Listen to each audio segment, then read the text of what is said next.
And welcome back to the IWAR Network Tubecast. I'm your host, Alex G. And with me this evening, we have Matt, we have Luke, we have Jeff, and we have Aaron. What's going on tonight, gentlemen? What's going on? Yeah, what's going on? Yeah, whatever.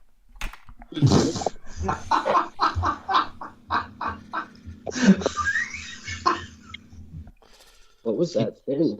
Like you just People, I don't know. People just laugh at my expense all the time. It's nothing new here. It's like your catchphrase brain malfunction. You just like It did. I lost track of lost my train of thought. Matt just wants to test out his new mic with his loud laugh. Yeah, so Matt has a new microphone. So if you hear excessive tapping on the table, that's his penis. So just keep that in mind. It's not our fault. I've asked him to mute himself, please, while he's looking at his pocket Playboy. So thank you. I appreciate that. Matt's a rebel. I don't buy it. I don't buy it. So Matt, we do have a correspondence from Johnny B on this show that we have to do. Is that correct? No. He didn't send us anything? Nope. Remember how he was only going to send it to us for the result show because that way there's less. Yeah, but I spent the entire result show swearing. I know.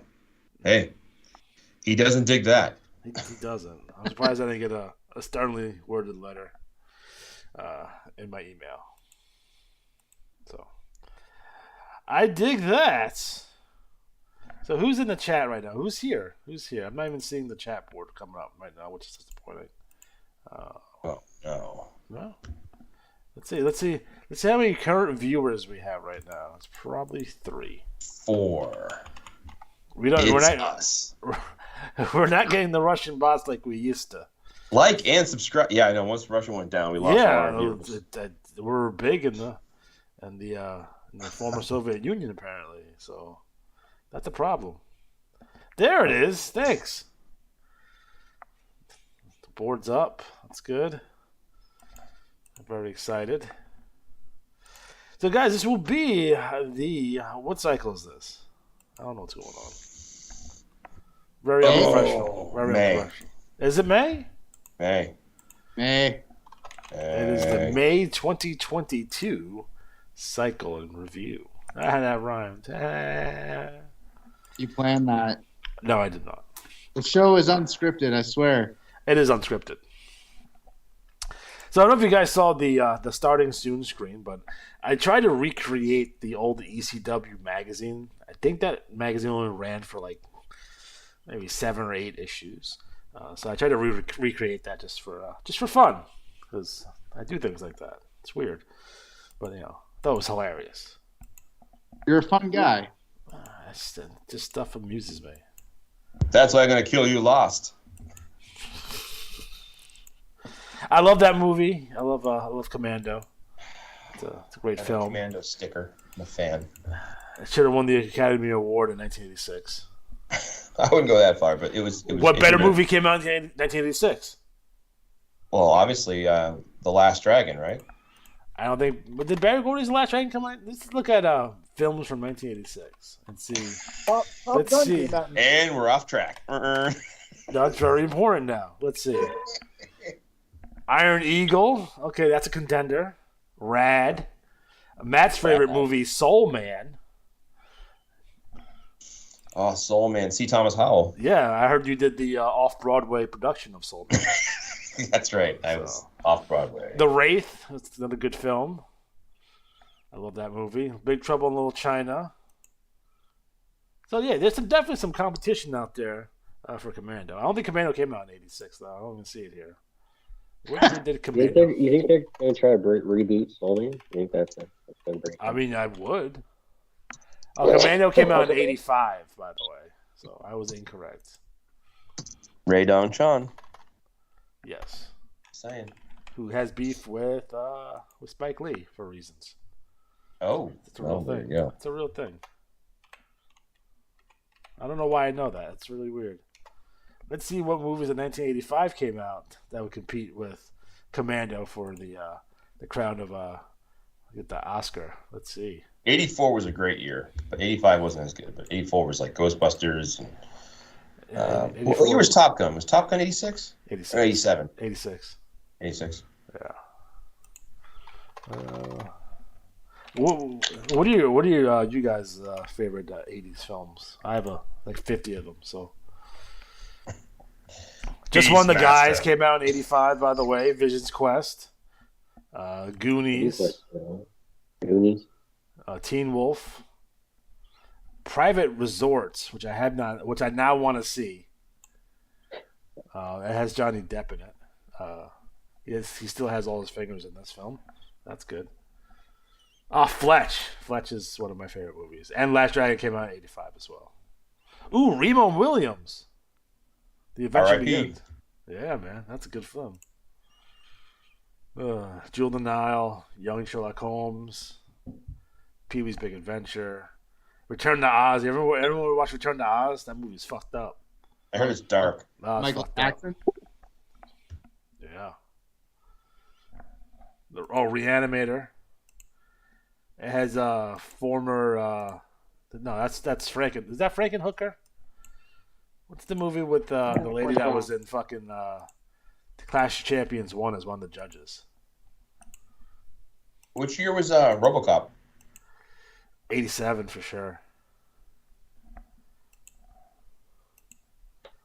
I love RoboCop. I saw RoboCop in the movie theater with my dad, and I left the theater changed for sure. It's probably the most violent thing I've ever seen, ever. So I always have a special place in my heart. What was Johnny B's first R-rated movie? Porky's 2, I would say.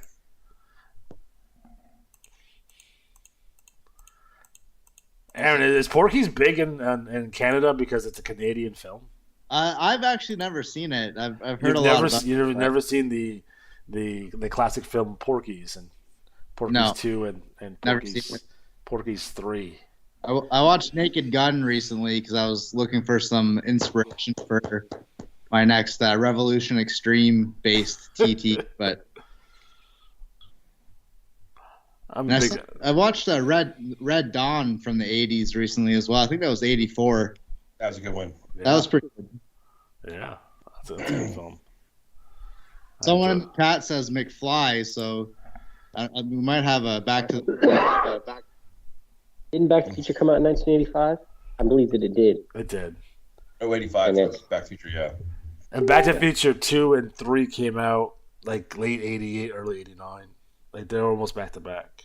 Remember right? I saw them both in the movie theater. I'm a big fan of Adventures in Babysitting. It's a good film.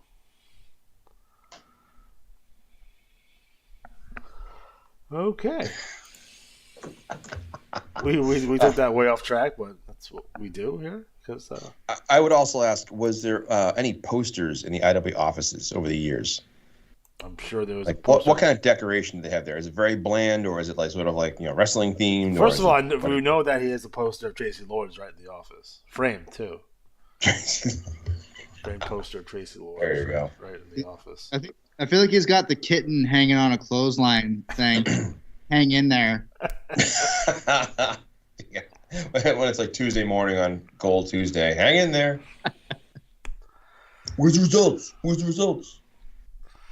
I bet there's a big clock, like one of those clocks that like are at schools. It's the big clock. The ones in, I believe, if I remember correctly, the ones in our school like had like metal bars in front of it, so we wouldn't throw shit at it. You said clock, right? I did say clock. Yes. Oh God. I feel that they discarded dirty magazines in the dumpster right behind the IWA office. Or like hobos hang out and stuff. Dirty Mike and the boys. There's a homeless guy with a belt. I'm elite champion. At least one belt got returned to the IWA. Who returned the belt though? Who would do that? I couldn't ship it. Like somebody lost their house. Like Jesus Christ! Like we got lost in the mail and got returned to sender. Yeah, no, that's probably a thing. It's probably a thing. I wonder where like they go for lunch. Is there like an Applebee's across the street? Oh, like in a strip mall type thing? Like, is there like, Applebee's, sure a nail they do. salon, massage Yeah, parlor, that something. IWA office? I mean, they probably still have a fax machine, and they probably get their menu still faxed to them by the local deli, and I'm going to assume the local deli delivers. I wonder. Does the IWA provide donuts from like Dunkin' Donuts or whatever they have out in Ohio? I don't think so. I don't think that's a thing. Well, we've got Darren in the chat. We got to give a shout out to Darren dropping some free Quebec references right off the bat. That Free Quebec returned their 6-man championships. Oh, okay. It's because they weren't in French. Oh, that makes more sense. Wasn't Ohio a French colony? I feel like that's a thing. It's not. No. French Canadian colony. Wasn't it? I'm not up on my Ohioan. Yeah, damn it, Johnny B's gonna be mad at me because I said Ohioan wrong again. He's gonna correct me on that. you bastard. Yeah. You're definitely getting a 487 next time. Oh, you doubled the hold. I don't know what happened. Piece of shit. Yeah, I never check those anyway, by the way. I don't check back on my hold to make sure I didn't double anything. I'm like, 469. I did something stupid and I moved on. Oh, good. Yeah, what are you going to do? I could picture you purposely aiming for a 469. Oh, yeah. I had a Francine 469 ECW shirt at one point. So that was a thing. Speaking of our theme of Extreme Championship Wrestling. Matt was at the mass transit incident, by the way, right, Matt? In Revere? No, I one of my best friends was there. So I've heard the tale of it so many. It's actually a good documentary on it, too. Yes, there is.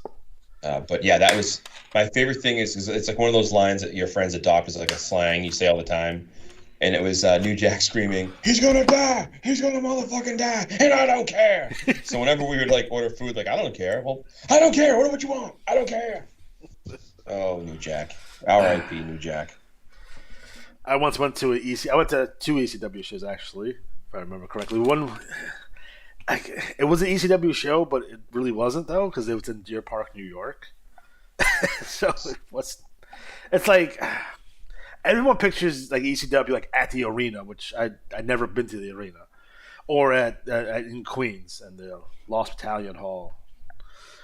So like you'll see those like on TV, but like the ECW house shows are like fucking weird. Doesn't feel like an ECW show.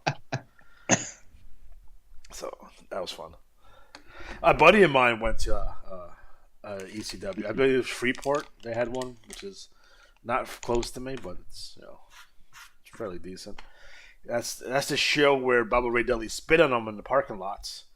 And he watched Tajiri spend $7 in quarters to call Japan. That's cool.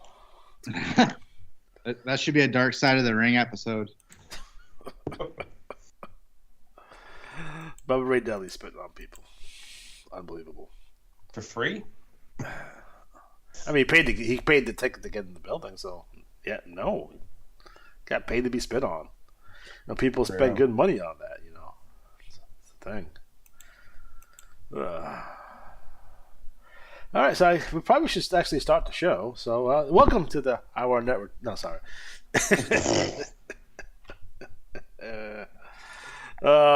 Who's doing timestamps this cycle? Oh, I'll write it down.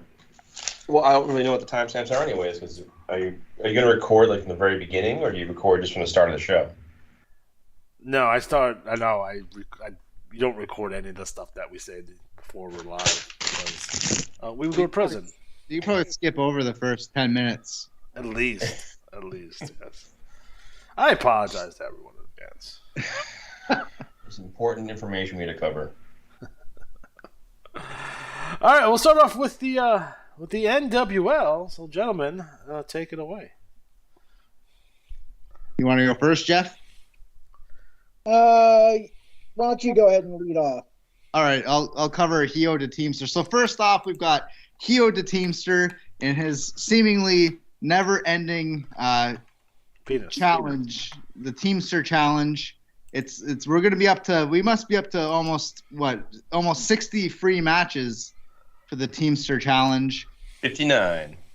We're gonna be up to 59 free matches. If anyone teams with Hio de Teamster and they win the NWL League Tag Team titles, you're gonna win 59 free matches. I feel like Hio de Teamster is just a blue chipper waiting to break out. He's got tag team legends blood in him. So I mean, I think he's one big win away Like from sharing needles.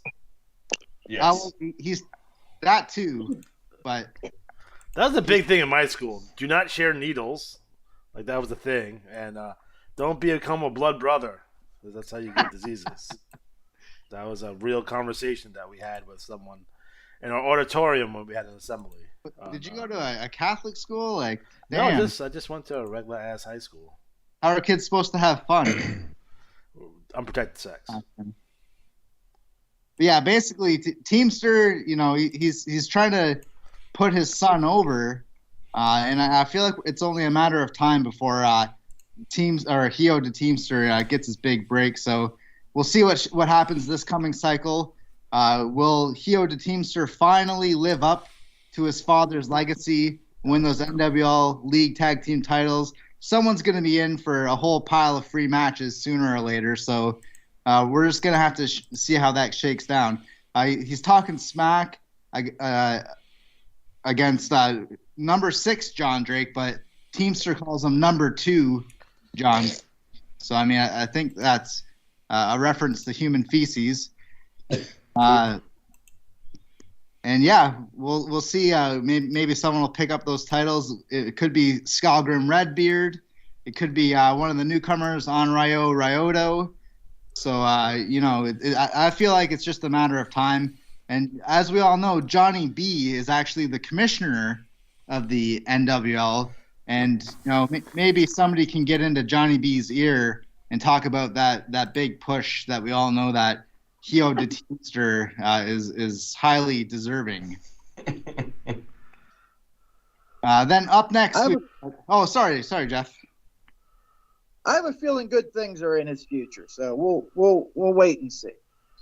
Next up, we've got Wait. I have a question. Yeah, go ahead. So, how long does he have to be known as El Hijo de Teamster before he can just be like his own person? Is he just going to forever be the son? Is that like, so if he wins the tag titles, does he actually get a name? Or is he just forever?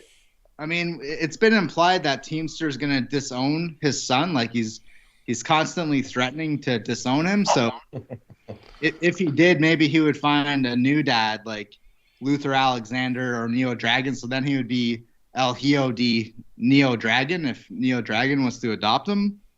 Teamster doesn't have any semen, so how does he have kids? Yeah, that's weird. We haven't had that storyline yet in the NWL, but it's just a stump. I don't understand. I don't get it. Bloody stump. He's like a Kindle. That's what it is. He just needs a mentor. That's all he needs.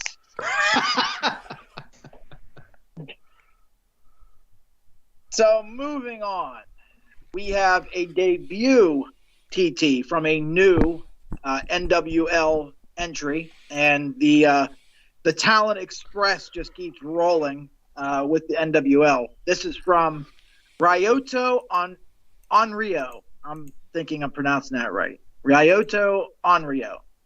It's really hard to do the Japanese names because the way that they say them is always real fast, and so I'm trying to do justice to this character because I have a feeling this is going to be a character that we're talking about a lot. This is a very cryptic yet well-written and interesting TT for a debut. Basically, he's just saying that he has come and he's standing in the shadows in a very dark staircase. And he drops one name in this TT, and it's Hangman Bruce Probance. I'm not even sure. Where is that wrestler at? Do you know what that's a reference to? No. Okay, so the Hangman, right, is this wrestler, right? Or supposed wrestler. No one thinks he's an actual wrestler, but he goes to Cauliflower Alley all the time, and he claims that he's some sort of Hall of Fame wrestler who has won the NWA World Championship and he beat Andre the Giant. And he goes to he goes to hospitals and signs autographs for terminally ill children, and he'll sign his apron attendant says, "Hangman Bruce Probance," and the caption will be like, "Hang in there," and it's awesome. So he's just a poser. Yes, because no one knows. He just shows up places like autograph signings and conventions, and no one knows who he is. And the guy's older. He's not a young man. But I think he's one of our jobbers that I named. Yeah, I think in some cases when someone's new to the NWL, they'll pick out a name they think sounds cool and talk smack about him. But I think we've been in touch with the manager of this wrestler, and we'll get something pretty cool set up for them moving forward. But it's always worth taking a stab. I mean, the best way to kind of set up a feud is to email the commissioner. But I appreciate the effort of looking through the roster and then picking out a name to try and feud with. Yeah. So I mean, this is a legitimate new manager. This isn't a wrestler that's being run by someone already in the league. And from what I understand, there's some talent behind this. So this is going to be really interesting as it plays out, and it's coming at a perfect time for the NWL because everybody's pretty much on their way out the door. So it's looking like it's going to be a fun character. You got this next one, Jeff? Sure. Next up, we have a complete scumbag, Caesar Sterling. And Caesar Sterling is out on his yacht, the Prima Donna. And he's out on the Atlantic Ocean, and he's smoking a cigar, and he's sitting in his captain's chair. And he's got his whole entourage around him, including his manservant, Pedro. And he's talking about how Rhett Grady finally vacated the Young Lions title. So now he's the number one contender, and he's waiting to see who Johnny B sets up. Says Johnny B can play his games. He can set up tournaments, match, whatever he wants. But in the end, come Clash of Champions 23, it's going to be the scumbag who's walking out with the Young Lions title. He talks a whole lot of smack on Nick Dane. There's a budding feud going on here between Nick Dane of Honor Revolt and Caesar Sterling. I have a feeling they're going to be meeting up at a pay-per-view match probably pretty soon. Back and forth. Nick Dane has taken to calling Caesar Sterling Fredo, which is pretty funny. And Caesar Sterling is constantly going on about how, Nick Dane, he's got all this talent, but, what's he got to show for it? He also talks about Johnny Aztec, Mark Justice, Oliver Livingston, all of the big names in the NWL, that it's unfulfilled talent. And he goes on to talk about how the American Dream, not Dusty Rhodes and not Cody Rhodes, but the actual American Dream, it cannot be earned. It can only be purchased. And because he's so wealthy, he can buy and sell anybody and anything he wants. And at the end, he closes off with, it's only arrogance if you're wrong. And he heads off the camera as the boat heads back out to the ocean. Oh, and then a little scumbag wisdom gets dropped after the TT. Every cycle, Caesar Sterling posts a meme. And this cycle, we get one of a beautiful woman standing in the grocery store, and it says, "I came to the store to get a loaf of bread, but I picked up a new sandwich maker instead." But and that's Caesar Sterling for this month. And another kind of side storyline that Caesar, I think, has been planting the seeds for is the Caesar Sterling Excellence Academy as well. Yeah. I think this is maybe in the works. It'll be possibly a new stable as time goes along. I think Caesar has his eye on a couple of particular talents in the NWL, and we'll see if anyone chomps at that bait as far as joining the Excellence Academy as well. Yeah, if I remember, Nick Gemini was one of the ones that he had said he sent invitations out to, but then Nick Gemini, I believe, kind of joined as an honorary member of Honor Revolt. And right. A few of the other guys, I believe they just sort of disappeared. So Right. hopefully the scumbag can find himself a student real soon. Yeah, I think Nick Gemini disappeared, unfortunately. We haven't heard from him in a couple of cycles, but we'll definitely look forward to seeing what Caesar Sterling can cook up over the next few cycles. Crack. That'll probably be one of the things, I'd imagine. Up next for NWLTT, we've got Death Row, who are the current NWL Young Lions Tag Team Champions. They've won the NWL League Tag Team titles as well a couple times. This tag team's basically been one of the hottest tag teams in the league since they came in. In this one, they're kind of talking about their stablemate Zanror, who joins them in the Death Syndicate stable. Kind of a strange relationship there, but they seem to have each other's backs. They've got a couple of burgeoning feuds with a couple of NWL tag teams. Particularly, they're taking aim at the team of Father Arturo and Father Conrad, who go by the tag team name My Two Dads. So I think that'll be a pretty hot feud. Death Row, as I mentioned, they've been a pretty great tag team since they came in. And then My Two Dads are going to be another couple of guys to keep an eye on as we move forward here. I think they also have a little bit of beef with Dark Danger in the NWL as well.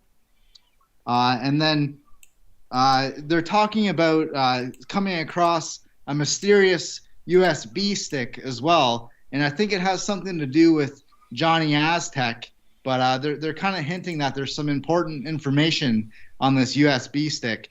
And for two guys who hang out at San Quentin Penitentiary, there's got to be something pretty big that they're going to be revealing in the next couple of cycles. Yeah, Death Row is sort of when I've just watching the development of these characters. They came in and immediately were on the front page. They were on the title page, literally from the first cycle. They were in the NWL. And what I really dig about Death Row is that they're concentrating exclusively on tag. It doesn't seem like they're really going after singles titles. And they've developed these characters where they're not just, generic, ex-cons like we've seen in wrestling a million times, like Nails or something like that. They sort of have distinct personalities. Cell Block Charlie and Shackles Malone, they have distinct personalities, and it's well written. And there's a TT every cycle. So if you're a new manager and you're in the NWL and you want to know how to get attention of the people who run the NWL, this is how you do it. Well said. I dig that. All right, next up. We're not done. You're not done? What do you mean you're not done? We still have Lies. 24 pages. That's fair. of hard-hitting NWL trash talk to get through. Well, continue then. Alex is trying to give us the hook. No, I would have played you off a long time ago. You want to go on with the next one, Aaron? You want me to take sure. it? I got this. Up next, we've got a guy who's become synonymous with the NWL. This guy's pretty much done it all. Great trash talks from the moment he stepped foot in the league. Of course, I'm talking about the Country Hammer, Rhett Grady. I still consider him the NWL Young Lions champion. Of course, he had to vacate that title because Rhett Grady is going to be moving on to the BRL, and I think that's official as of this coming cycle. But it's good to leave an air of mystery. So, maybe Rhett Grady appears at the next Futurescape. I think some of the dirt sheets are speculating that Rhett Grady's going to show up in the BRL this coming cycle, but I mean, we'll just have to wait and see. Wherever he ends up, this guy is a fan favorite through and through. In this TT, Rhett Grady's talking about heading to the BRL. Of course, as we've seen over the last few months, Rhett Grady and his Aunt Betsy, they like to hang out on the Grady Ranch in Beaver County, Pennsylvania. They've become really close with NWL announcer Dapper Dan D. Aunt Betsy in particular seems pretty fond of Dapper Dan D. So, I mean, the dirt sheets might write something about that as well. We'll have to go see what Dave Meltzer has to say about that blossoming relationship. One of another NWL, I'll call him an NWL legend, was Mick Ferrari, who's now in the BRL as well. And one of Mick Ferrari's last actions in the NWL before he moved on was a heinous attack on Rhett Grady, throwing Rhett Grady into a pop machine, shattering glass everywhere. And if I know Rhett like I think I do, from seeing his promos over the last year or so, he's not going to let that go. We've got Mick Ferrari. We're going to have Rhett Grady ending up in the BRL. So I think there's going to be something to settle somewhere down the road there as well. Also in the BRL, we've got Rhett's former rival, Stevie Vertigo, and his stable, The Syndicate. So there might be some unfinished business there as well. Rhett has, of course, vacated the Young Lions Championship, but it seems like Rhett has his eyes on some bigger goals in the near future, namely the BRL Global Championship, currently held by Punk Rock Mike. So, with Rhett on his way to the BRL, there's no shortage of angles that Rhett could pursue. He became a star in the NWL. I don't think, I think that's just going to continue once he makes his way to his new league as well. Yeah, he definitely has a little bit of a score to settle still with Stevie Vertigo. I don't think that ever really got the conclusion it needed to get. So, I think we'll be seeing some Grady Vertigo 2 and 3 and 4 down the line in the BRL.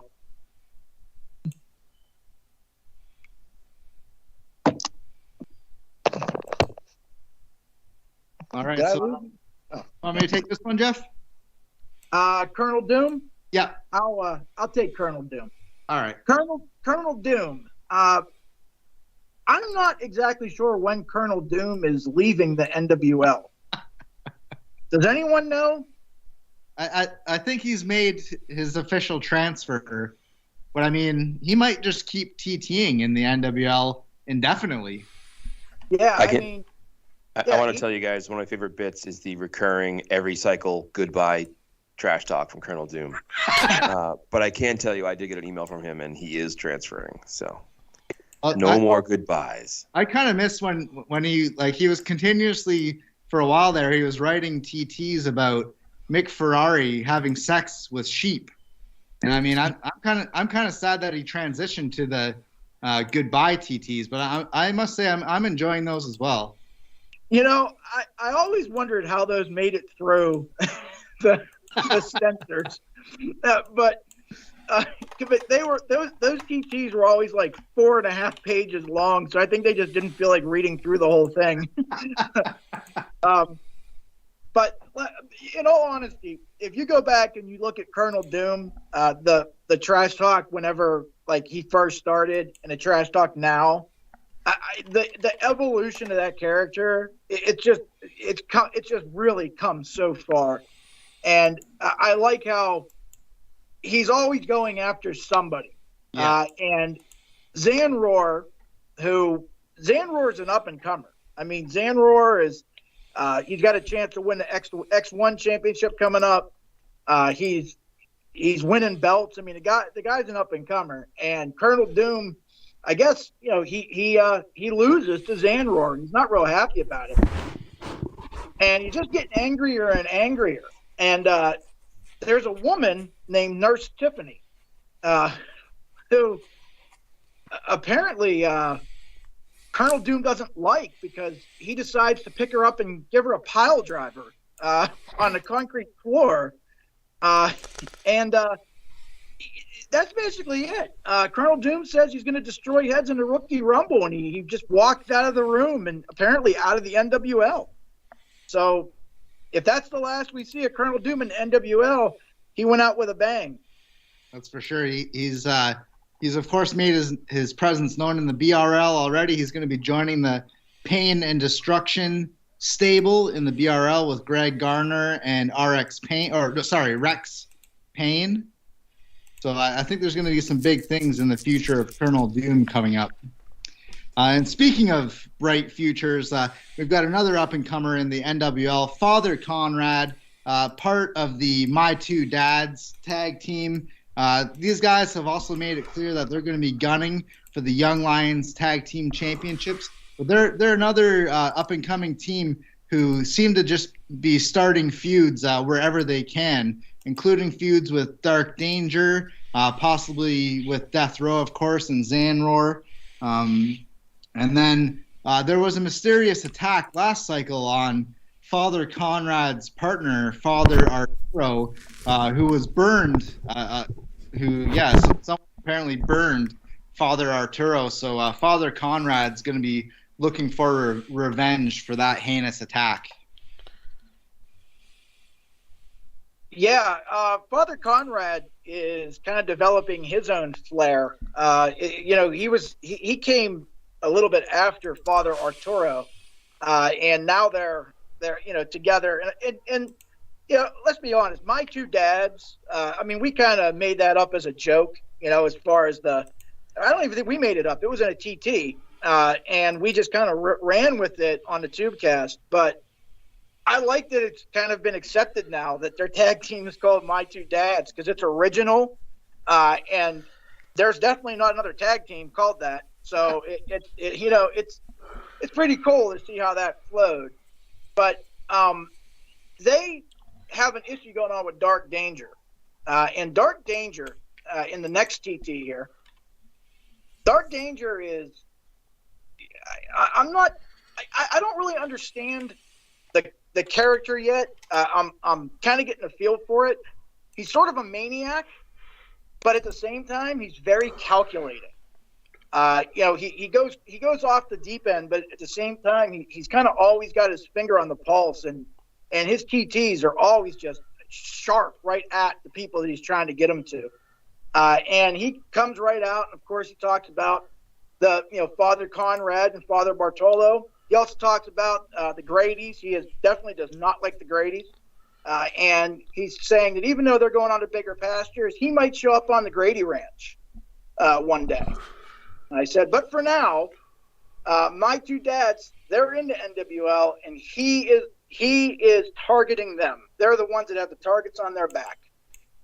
So he's very pumped up about going after the Young Lions title and the X1 championship. And he closes out saying he's always hunting for titles and he's always ready to destroy. That's right. Another great up-and-comer in the NWL. Speaking of great up-and-comers, we've got Oliver Livingston, your everyday hero, with his segment, Oliver Livingston's Living Room. In this episode, your everyday hero, he's gotten Dapper Dan D to meet him out front of the New York Presbyterian Children's Hospital, where he's set to do a puppet show for some sick kids.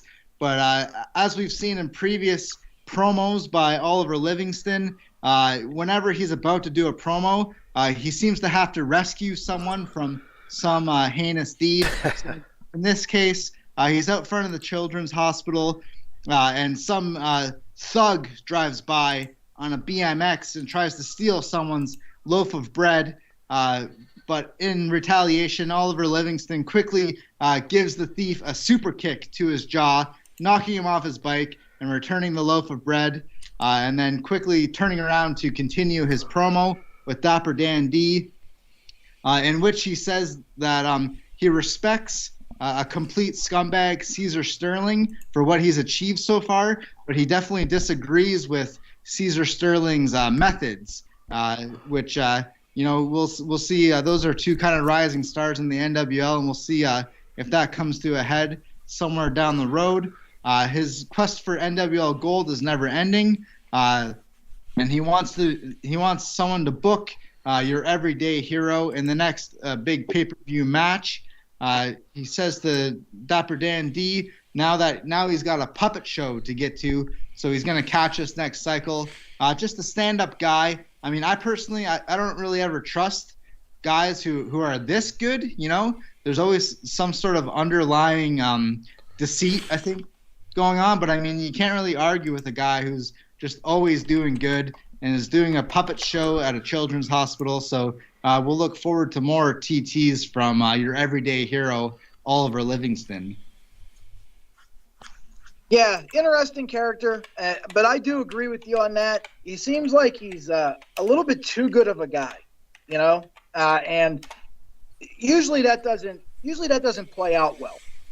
So we'll see down the line exactly how his character develops.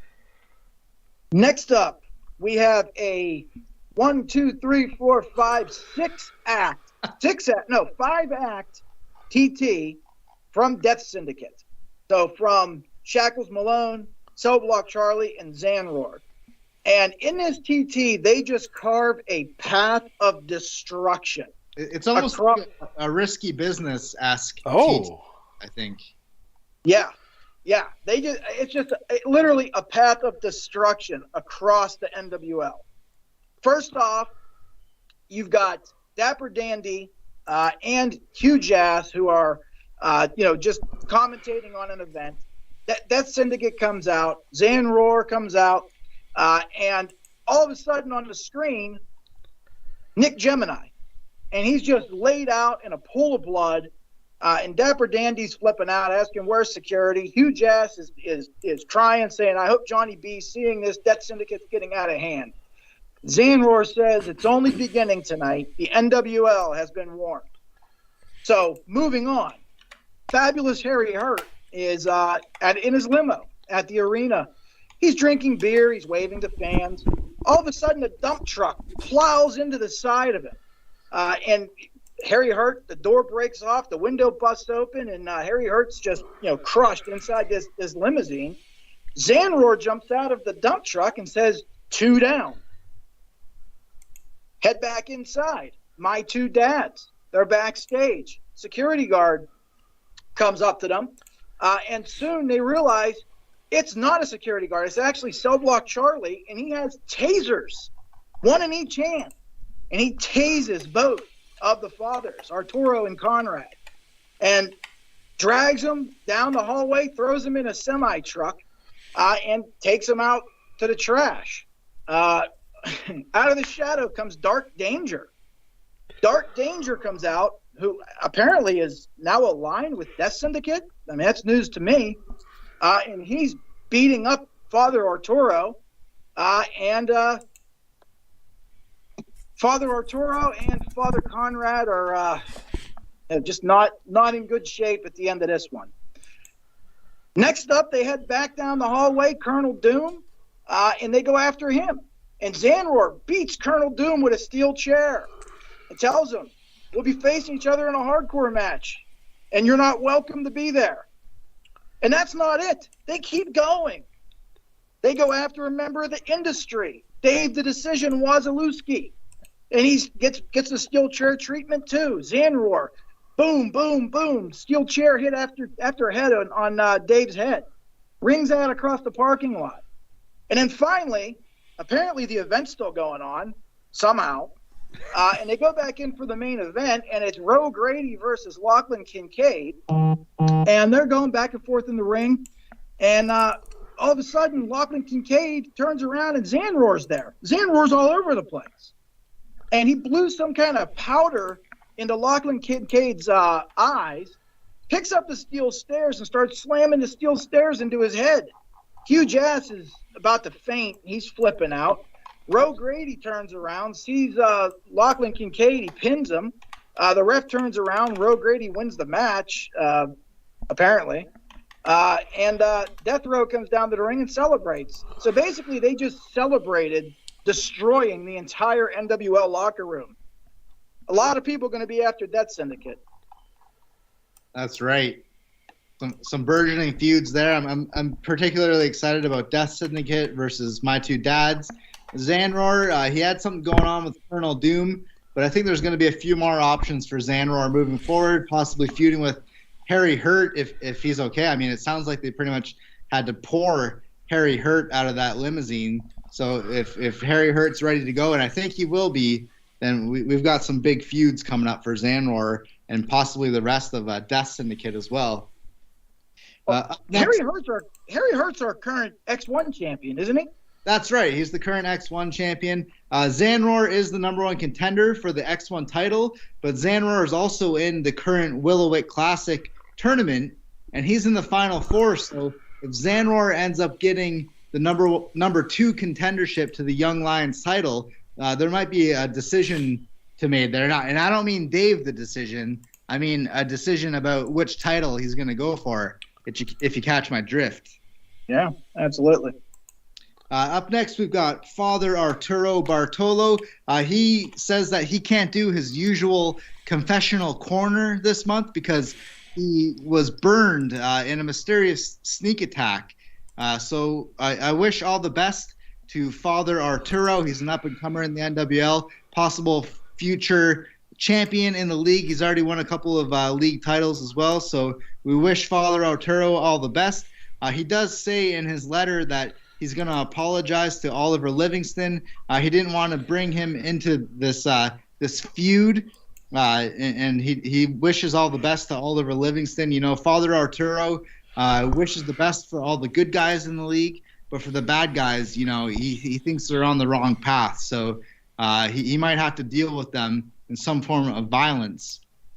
And he says, speaking of heathens, he mentions the Devil's Rejects stable, which, you know, I don't think we've heard from them in a couple of cycles, but, you know, there's another possible feud waiting to happen.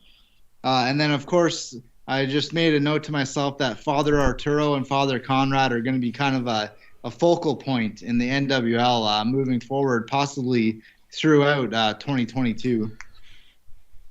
Yeah, and speaking of another guy that's possibly going to be a focal point, number 6, John Drake. We have a lot of crazy characters in the NWL. It's, you know, like a zoo. I mean, we've got guys, you know, going ham on everybody with steel chairs and crashing dump trucks into limousines. And then we have number 6, John Drake, who's just sitting somewhere in a quaint village on a sunny day playing chess. He's a good English bloke. He's just, just a nice guy. And he's talking about the weather. And the local guy he's playing chess with says, you seem to have made an impact in the New Wave Wrestling League. And John Drake just says, yes, quite. And, you know, ruffling some feathers, I suppose. This is a character that's totally different than anybody else that we have in NWL. And he's kind of zeroing in on one opponent in particular, and that is the Nationalist. So at the very end of his TT, he says, I will be seeing you, Nationalist. So looks like we might have another feud starting to bear fruit. That's right. I think he also mentions trying to free. He suggests that there's prisoners in the NWL, and he's one of the prisoners, and he's going to work together with the other prisoners to rise up against the warden of the NWL. So I'm curious to see where he's going to go with that, and who else might think that they're a prisoner in the NWL and maybe forms an alliance with John Drake. One guy who I don't. Sorry? Do you think maybe they think they're prisoners because they're stuck in the NWL for 17 cycles?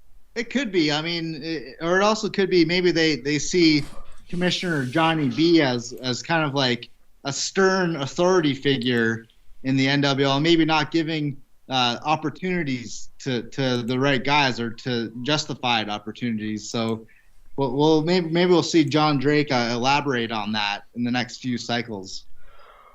One guy who I don't think will be joining an alliance with John Drake is our next TT, the Nationalist, who's just hit the ground running in the NWL. I love when guys email me or email the commissioner with ideas for storylines, or get in touch through the NWL locker room chat and pitch storylines. This is one of those guys. The manager for the Nationalists, he's been sending graphics for his guys and avatars and stuff like that. So in this TT, the Nationalist, he's always striving for justice in the NWL. He's the current NWL Northeastern champ. It was revealed also in the results Tubecast that he's one of the final 2 in the All-Rookie Cup against Nick Dane of Honor Revolt. He might have a possible stable coming together with 2 guys that he's introduced recently, Axel Eaton and Flex Hardbody. So the 3 of them might be causing some chaos.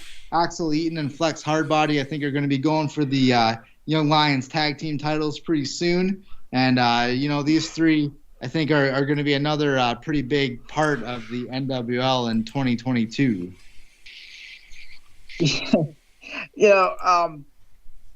I dig the Nationalist. I dig the character, and I like that. Like you said, that he's kind of jumped right out and jumped right into the mix. Another guy who's always in the mix is Fabulous Harry Hurt, and I'm sitting here cracking up reading this TT. So Fabulous Harry Hurt is man. I tell you what. Attention to detail is such a lost art, and he's at a college baseball contest between the Fisher College Falcons and the Northern Essex Community College Knights. He says this is where the NWL Battle Royal is going to be contested, and that the fans, for purchasing a ticket to the game, they get to stick around and watch the Battle Royal. So he's talking about it's a beautiful day. He's got his Rocky Mountains title in one hand, and in his other hand, he has the V8 championship, which Dapper Dandy reminds him that's actually the X1 championship.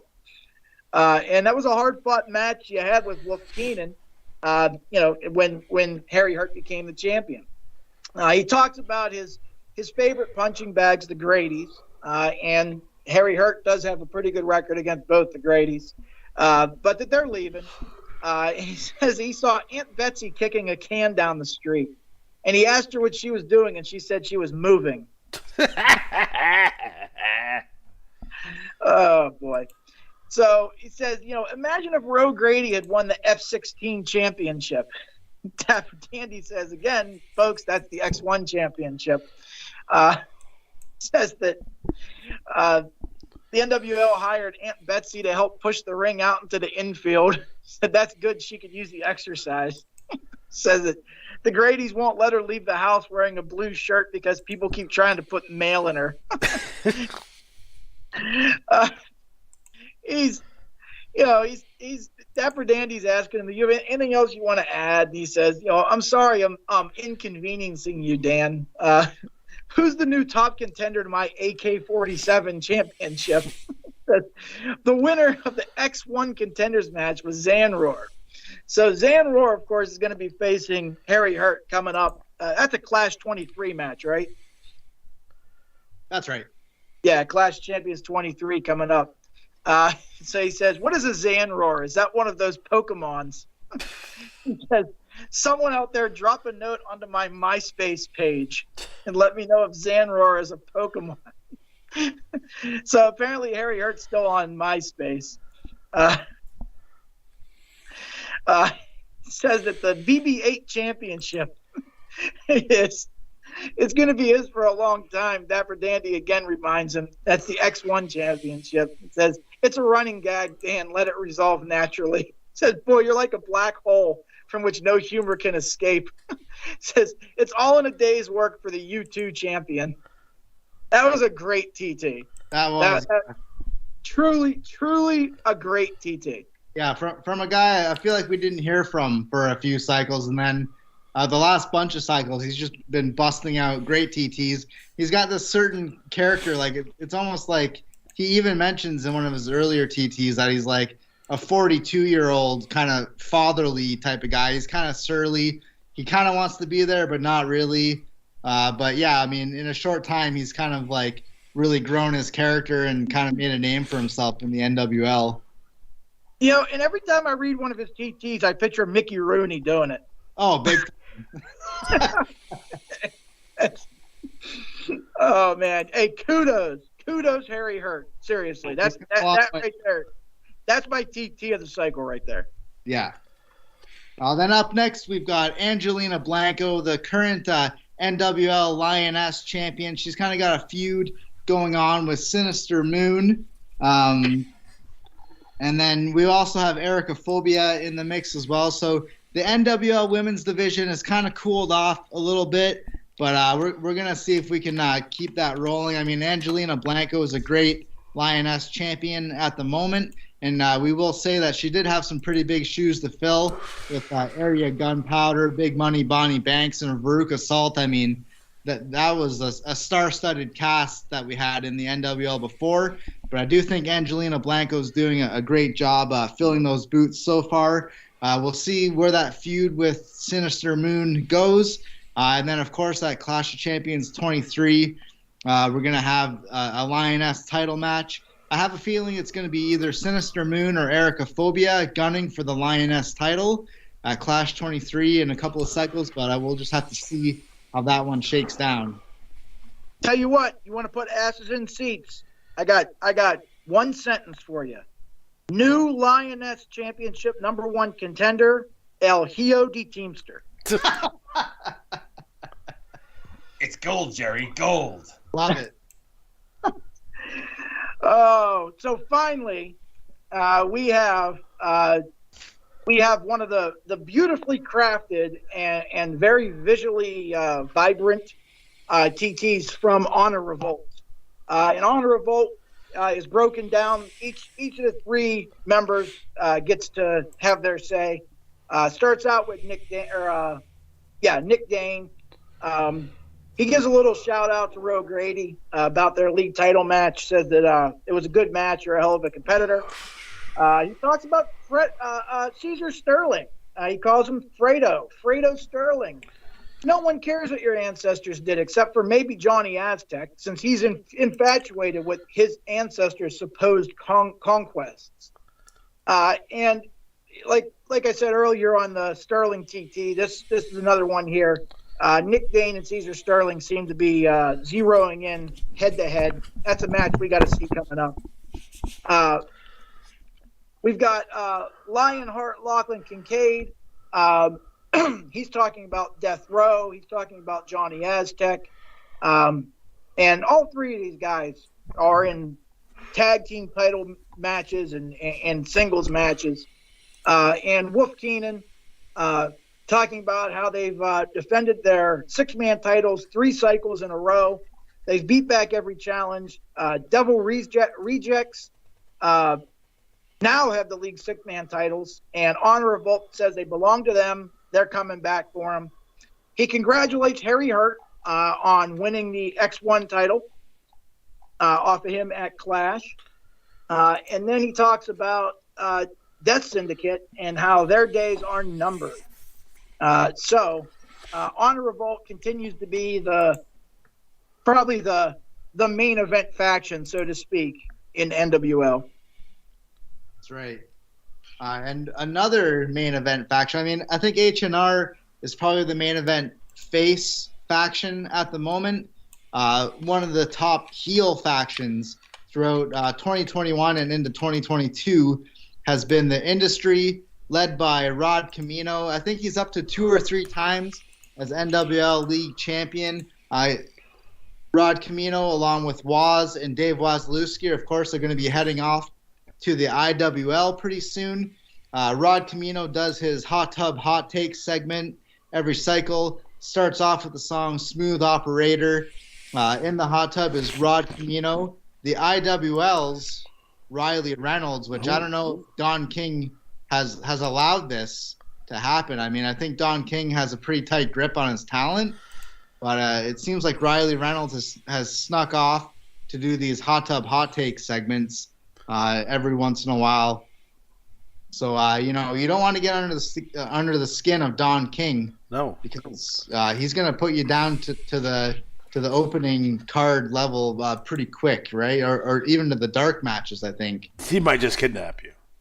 But I mean, it doesn't matter in this case because what we have is we've got Rod Camino and Riley Reynolds in the hot tub. Riley Reynolds ends up talking about how she's won the sole survivor, so she's going to be set up to face Barry Stevens for the IWL world title, which I'm not sure if that's going to happen now because I think there's some backroom deals happening according to some of the dirt sheets out there. I think Dave Meltzer himself. Hey!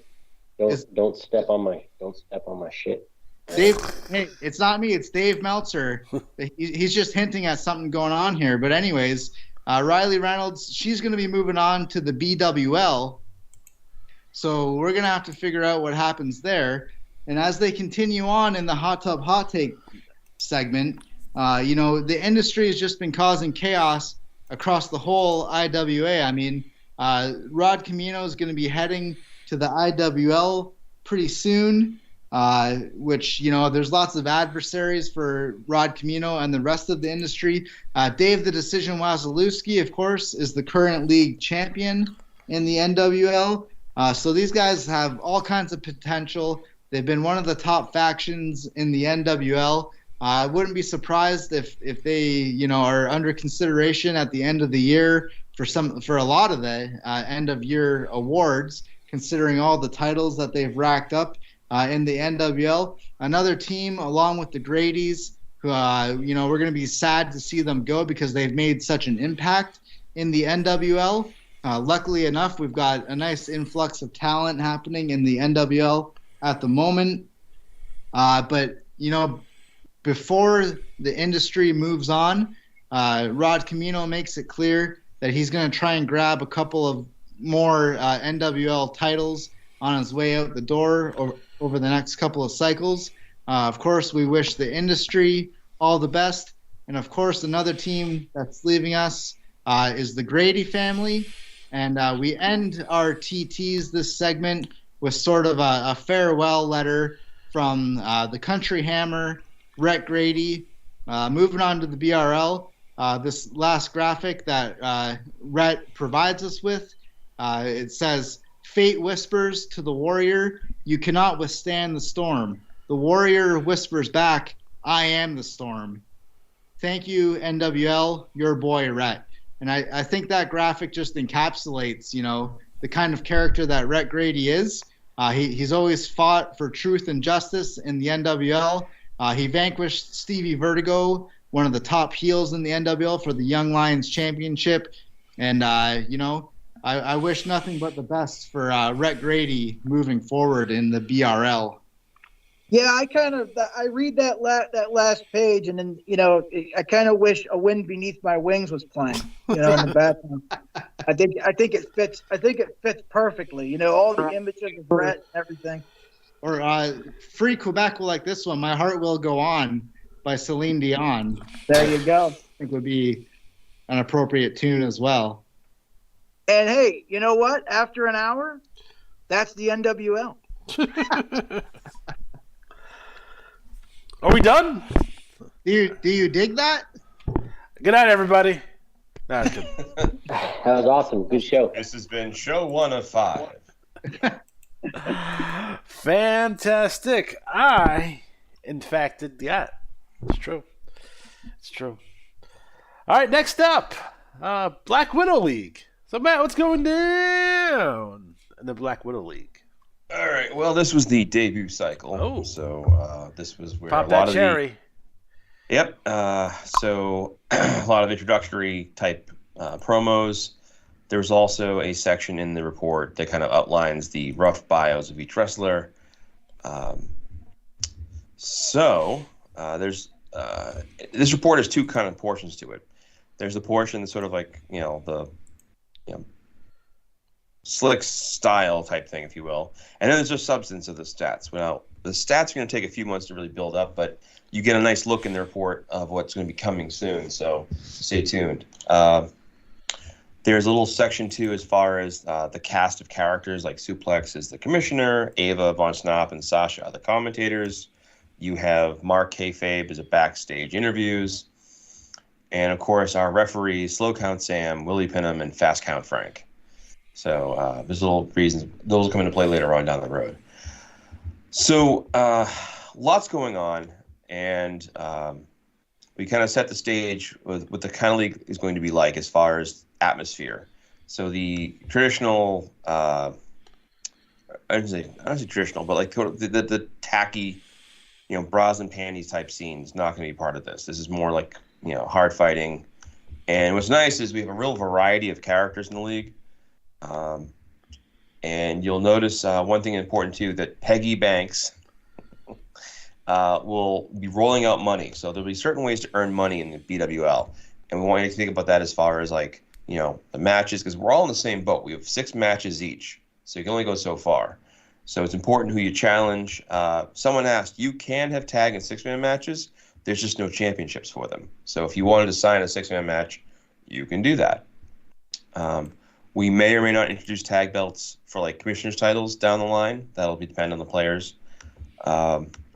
Also into play, something is called Oprah Free Win, which is 5 questions with free win. And what you do is you get in contact with Mike, and he has 10 questions, and you answer 5 of the 10 questions. And how you answer will determine how much money you make, meaning certain questions are worth more money than others. So Gina Colada went first, and Gina earned an additional bonus of $65,000, which is actually pretty cool because for some reason Gina only got 1 match this cycle, not the 5 of them went missing. So the $65,000 really helps, and you can see the bank is now $5.1 million. So be aware of that and get involved. So leading off, we have Penny Punk, who is the Cage of Honors Women's World Champion and also the IWGP Championship. So she comes out and she's cutting a promo, basically introducing herself to the crowd. I don't know who she is.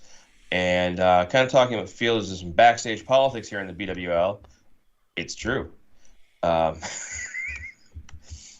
will say this for players, sort of behind the scenes type thing. As far as writing Suplex, I don't want you to think of her as a heel commissioner, but more of an opportunist, kind of like Don King in a sense of that. If it'll sell tickets and be good TV, okay. So what kind of comes from Riley Reynolds with her offer kind of plays into it. And as a perfect example of, well, that's kind of crazy. Okay. I like that kind of approach. So Penny Punk talks about being corruption from Willowick to Massachusetts. Yes. And spins around Bruiser Bailey and gives her a Gotch-style pile driver, which we all enjoy. And basically sends a message to Roxy and Gina and some of the other ones, right?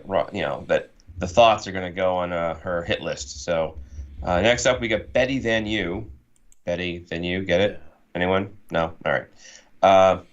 She's actually the champion of the league, so she had the highest score. Congrats to Betty Van You. We got Aria Gunpowder with an introductory type promo talking about her success in NWL and IWL, and more than being a pretty face. And if you don't know the Aria Gunpowder character, she's sort of a Western Sasha Banks movie star type approach, I think, like a celebrity, but also a very tough competitor.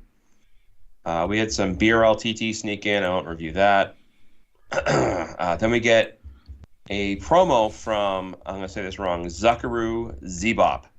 And you might say, who the hell is Zuckaroo Zebop?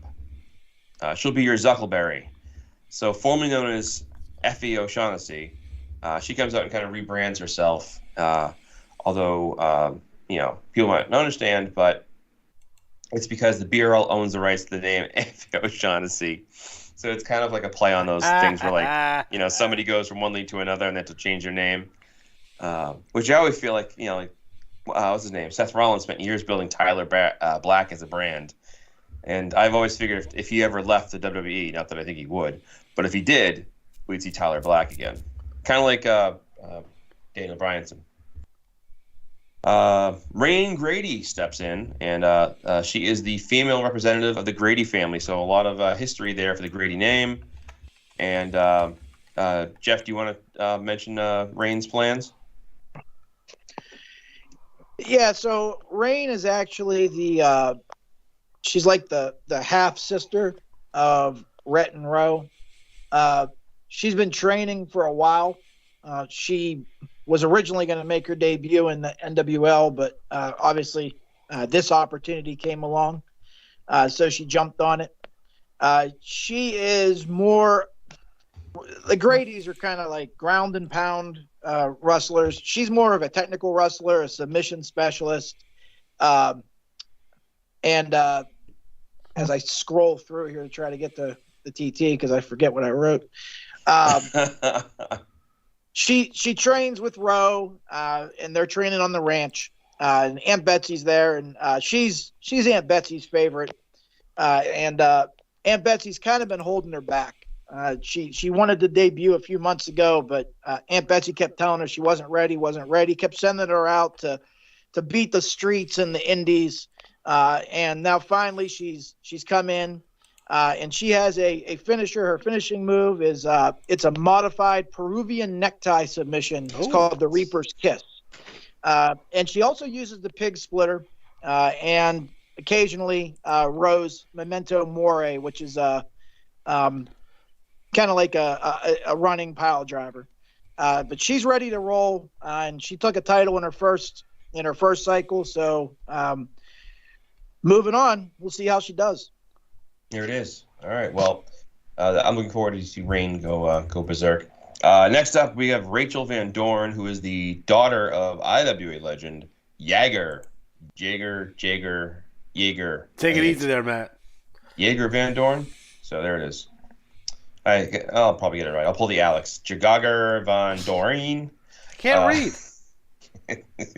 So RVD, as she's known, tells Ava Von Snap that she's trained and she's going to use this platform to show what she can do. And I believe this is Paige Van Zant. I think Scott would know better than I would. But I think that's her. Then we have this is one of my favorite names coming in, and that would be Starfall Tigress. So debuting from Osaka, Japan, the Space Tiger stretch, the Royal Octopus hold. I just enjoy the mask, and has competed in the GWL, QQW, BBL, and BHL. So a lot of the wrestlers coming in here are veterans, so they have a lot of history. So I'm hoping those histories kind of cross paths. And just a little heads up, this coming issue, I'm going to lay out the matchups for sort of the tournaments to determine the next contenders for things.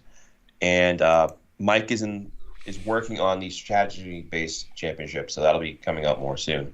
But stay tuned for that. Then we get one of the wrestlers a lot of people have noticed and liked, and that's Beulah Booger, also known as Beulah Jane Bacon. It talks about her life and being teased as a kid, and embracing her size, and using it to get back at people. And of course, a little note to Papa Clark Bacon, and he didn't make it to 22, but so here I come, baby, Suey. I'm gonna enjoy Beulah Booger's activities. We get Shiloh Wallace from Gene Co. is transferred from the BRL, so she had a lot of history in the NWL, and then she went to the BRL, has a lot of success there. So now she comes in, and her face-off Avalanche Facebuster is going to be taking things over. So again, this is sort of an introductory cycle. Everyone's kind of getting used to it, meet each other, and I'm hoping that using the matchups for the title shot process will help bring things forward. What I'm going to do, though, is I'm going to announce them in this next coming issue, so you guys can all kind of like promo off those matchups. Because in the BRL, we kind of just jump right into it, and it's go, go, go. Let's see here. We got Veruca Salt, the IWAR Women's World Champion, talking about, coming over to the big league, and bringing the prestige of her as champion, and establishing herself as the top star, And I think it's going to be interesting to see because there's a lot of really big talents coming in. So seeing who kind of ends up standing on top is going to be really interesting. She congratulates her fellow SOS stablemate Riley Reynolds for winning the IWL Soul Survivor. So will we see some stables kind of forming in the league? I've been asking people like, oh, can you have stables? I'm like, absolutely. Just the difference is in a one wrestler league, it's really on everyone to kind of carry their weight. And with no tag team belts, it's all about individual success. So Rugasol talks about being the ultimate fantasy for men. There's women, the schoolgirl. She's uses her sexualization to empower herself and talks about, kind of. I mean, that's what I use it for as well. So. Yes. Your schoolgirl dress is no doubt. Last year for Christmas, I gave my wife one of those calendars. One of those erotic calendars. So, yeah. She didn't open it yet, though. It's sad. We're in May, and I'm nervous. You didn't give her one of those little coupon books like Sweetie Chunk, you pull it out and you give her a little thing that's like, hey. First of all, I don't pull out. That's number one. So that's why I have kids. That's why you have kids. Yeah. And as you get older, you can't get that timing right. It gets harder, to get that timing right. So it's a mess. Literally, literally a mess everywhere. There's a fantastic TikTok, and it shows the guy is like when the wife says she's a few minutes free, and he's like running through the house and knocking his kids over. It just he choke slams one kid into the couch. Get out of my way! It's like, oh, more bastards. Again, I won't go into the whole entire Riley Reynolds industry promo. It's a thing. I know it's a thing. The thing. Luke has some stuff to talk about that. I'll let him handle that. I'm scrolling. My new computer is touchscreen too, so I can do that instead of having the tap of the keys. Make Alex happy. Next up, we get a little promo from Zoe Pecador, who is our favorite name from last time, and talks about her siblings in EPW, GAL, NRL, and she's got a manager named Jared Sin, so she'll be establishing herself more on that the Academy of Sin. So will that be a stable? And then everyone's favorite name from last time, that's right, Meat Train. And Meat Train uses Awesome Kong's avatar, so I enjoy that. And she lays things out that she's came out of the gutter with Pennywise, and really a lot of strong words here. Dealing with Judases and serpents. Mama said you entertain a clown and you become the circus. So ain't no disrespect, So she's just really, I enjoy the Meat Train character more and more. Huntress talks about kind of having experience and coming here now to win. And again, Chris Statlander is the avatar, so I'm a fan. I'm a fan of the new version of Chris Statlander. Let's see here. Wildfire, Betty Red, and she's here now. Of course, people know she is the current women's global champion, but that's become the BWL global champion. And she'll be facing Shiloh Wallace for the title. That's going to be a little breaking news there, but more to come on that. Then we get Spitfire Jeannie Briggs, who reminds me of remember Attash Shade from Glorious Ladies of Wrestling? Yes. She has a little military hat and whatever. By the way, I recently acquired from a man in Southeast Asia. Oh no! The entire run of the Glow Wrestling magazines. Oh, they're going to say the show. I do have the show, too. I will say, who was your favorite Glow wrestler? Hollywood. Oh, okay. Come on. I will say mine was the Palestina the Terrorist. I loved her. She was just so jiggly. But I was a fan of Hollywood and Vine. I was a fan of them as well. Yes. So it's funny, if you look at the magazines. Yeah. They are basically fully clothed adult magazines. It's basically porn, but it's porn. But instead of having naked lady pictures, they just have pictures of ladies in wrestling attire and pictures of matches. And it's laid out. No, it's laid out exactly the way 80s porn is, and it's fantastic. That's great. Was the wife like, what's that for? Nothing. It's research. She's not allowed on my computer. Okay. I got one of those thumb drive keys now. You heard about this? So like I can lock my if I don't have the thumb drive in my computer, it will lock down the entire computer. Really? Yeah. That's a thing now, huh? Yeah. That's kind of cool. Hey, listen, it's 2022. You gotta get serious about security. And if you want to be secure, make sure you use Surfshark VPN. Are they a sponsor yet? No, I've been trying. I just use them, so I can. Well, I will say I have stuff. to rebrand our IWAR merchandise because it got a new logo. Is it? Thanks, Jeff. Yeah, Jeff redid the logo for me. Jeff so is a hell of a logo man, by the way. Telling you, and we should take a minute to talk about our as yet launched IWAR Wrestler Lab. What do we call it? Luke knew what it was called. He's asleep. He's asleep. I was muted. The wife had 10 minutes free. I was muted, first of all. Second of all, it's I don't know what it's called because every time I was like, hey, we should do that, you were like, fuck. That's what it's called. We should. I just need someone to make the page up. I'm a hack. I made logos for it. Did we have them? Really? Yeah, I must have missed it. I'm pulling them up right now. What a Right, well, dropping the ball all day. let me finish off the BWL here. I will say this: every time I see the name Sensational Prodigy Kali Kimura, I think it says Sensual Prodigy. That's because I can't read. Like Tracy Lords. Yes, but no. Kali kind of talks about her arrival and excited. And again, there's a lot going to be going on in the BWL, so this is kind of our introduction. Everyone gets to meet each other. Now go beat the hell out of each other. So there's the BWL, and I hope Alex will. I dig that. There it is. There it is.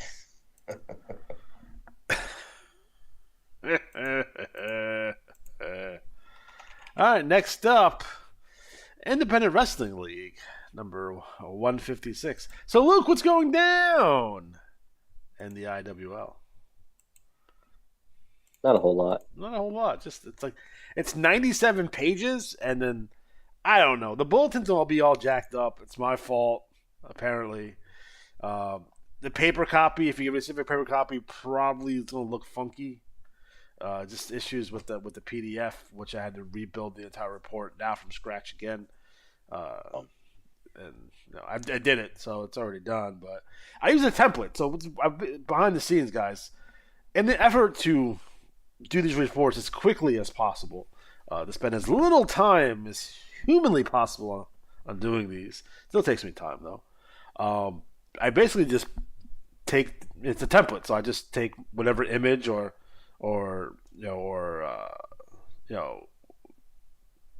thing that I put on top of it. I just chuck it back on top, and I'll do one. And sometimes I don't delete what's underneath it, and I'll just leave it there. So the file was way too big because I keep on doing that. So I had to delete all whatever images or text boxes or what have you to make the file smaller, but it still did not solve whatever issues the IWA was having on their end. So if you get a paper report and it looks funky, I apologize. Like I said, I rebuilt the report from scratch. So hopefully no more issues there. But we'll see next cycle when I set stuff in. So Luke, you can go ahead and continue. All right, cool, man. So we had the pay-per-view, Yes. which was covered, right? Yep. Well, we'll go into that. So, at the end. I'll swing. You want back. to start with that? No, I'll swing back at the end. Okay. All right. Fine. So we'll start with U.S. male. So we had the pose down with Super pose down. Brogan. Super pose down, and Bulk Brogan's mother came out, and she seems to be in support of the misogynist total package U.S. male, and will now is promised to be in his corner in the match at Wrestle Riot versus Bulk Brogan, which we will see if that ends up happening. Next up, we had the brand new champion, Barry Stevens. So he talked about all of the titles that he's held. He talked about defeating Luther Alexander, and he talked about his next challenger, which was supposed to be Riley Reynolds. So we'll see where that goes. We also talked about the appearance of the Eraser. I don't like that guy. The Eraser or Barry Stevens? Oh, both. Yeah, okay. I can get behind You ever seen the movie Eraserhead? No, but I've heard about it. Okay. Weird. Like David Lynch movie. Yeah. All right. And then we have the Von Snaps. They're, just doing whatever they do, inbred stuff, whatever. I don't know, real weird. But they're going to be focusing on tags here. Excuse me. They're going to be focusing on, did I say that wrong? Yeah, 6-man. Sorry, not tag. They'll be focused on tag in the BRL. They'll be focused on 6-man here. So do we have a dollar amount of how much Victor owns in child support? Like, he should be in prison, right? He probably went to prison. And he has fathered about 10 kids, so. Yeah, so there's no way he can afford that. So he's most likely, I would say, to be completely honest, is a deadbeat dad. What a dick. I get it. Yeah, If I was someone who's feuding with the Von Snaps, I would get all the Victor's victims. That would be the name of the stable.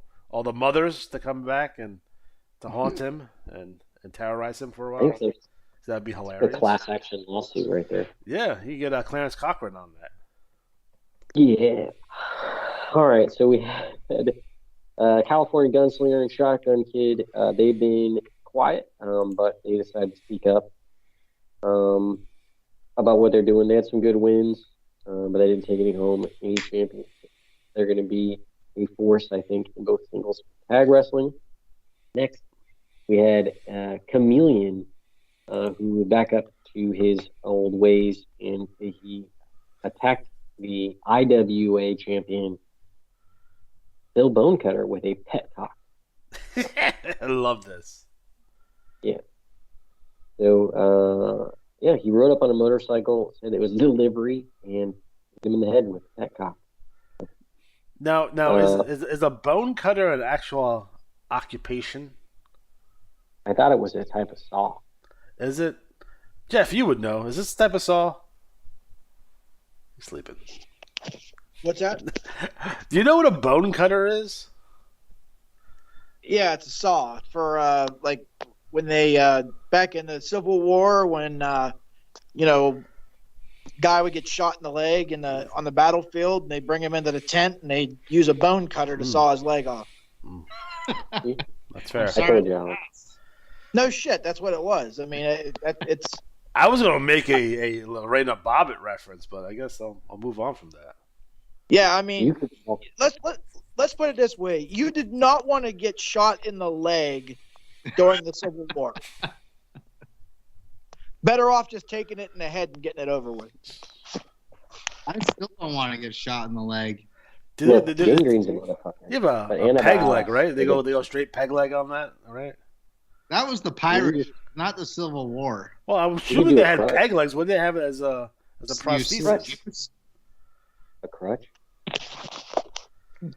You never saw the movie We Were Soldiers? No. It's about Vietnam. Had Mel Gibson in it. It's about it's legitimately about the first battle of the Vietnam conflict. I watched Platoon the other day. That was a good flick. Well, in it though, it's a true story, and the guy Barry Pepper plays the reporter who was there, and he talks about how he was there because of the way the Civil War medicine was, how his two great grandfathers each lost a leg. One lost a left leg, one lost a right leg. And every year, once a year, they would meet in Galveston, Texas, and pick out a new pair of shoes. For the two of them. I get it. And one had a daughter, one had a son, and they got married, and that's how he ended up there. That's true. They cut off a lot of legs in the Civil War. And this has been your history, your host, Jeff Snedden. There you go. Well, thanks, Bill Bonecutter, for that dope stuff. That was a big tangent. It went down. That's what the show's about. It's about tangents. All right, very well. All right, so next we had Omega Squadron with Patriot and Christian Warrior. They lost their tag titles to Demolition Crew. They did. However, they're not giving up on the tag division. So they will be there for a while. Next up, we have Amazing Graces represented by Litigation. And they seem to be going after the Von Snaps. So our prior recommendation of a class action lawsuit seems right in line with where the Amazing Graces are going, if they are going to target the Von Snaps. So we'll see how that goes. Next, we have Big Bad Bob Harris. This is like, how many cycles has he been in now? He's been in for a bunch, but this is the first time he's ever spoken or won the early. I don't know if he had TT before. I don't think so. Yeah, maybe a couple times, but yeah. So this is his. It's really good though. One time out. Yeah, it is good. It's good. It's really good. So he just talks about his IWA return, how he was in the past, and back. He's older, but he's doing well. So that's good. Demolition Crew talking about their big win over Omega Squadron, how they had success with Freebirds. Now they're moving on to their next challengers, the Wrecking Ball SWAT team. Next, X3M, just as the Pan American champion, she's definitely been a force for good, really ingratiating herself with fans, and just being an overall night and day from where she started to where she's at now. So, don't forget about Rex Chambers, buddy. Well, here's the question I have about Rex Chambers. Okay. Is he talking about a new match with Ali Atari? Or is he talking about his old match with Ali Atari? Because I don't know what he's talking about. So I'm going to assume this is pre-pay-per-view. Okay. But that's really confusing because everybody's talking about post-pay-per-view? Post-pay-per-view. I think once we get the hang of it, we'll be okay. Okay. See, this is why I didn't cover it. Now you brought it up. Well, now he knows. All right. And now, again, Ravishing Rex Chambers, always on point. We love him. We love him. Yes. Not only Atari. Future world champion. Yeah, hopefully. Second generation also talking about focusing on tag teams, trying to step out of the shadow of their famous fathers.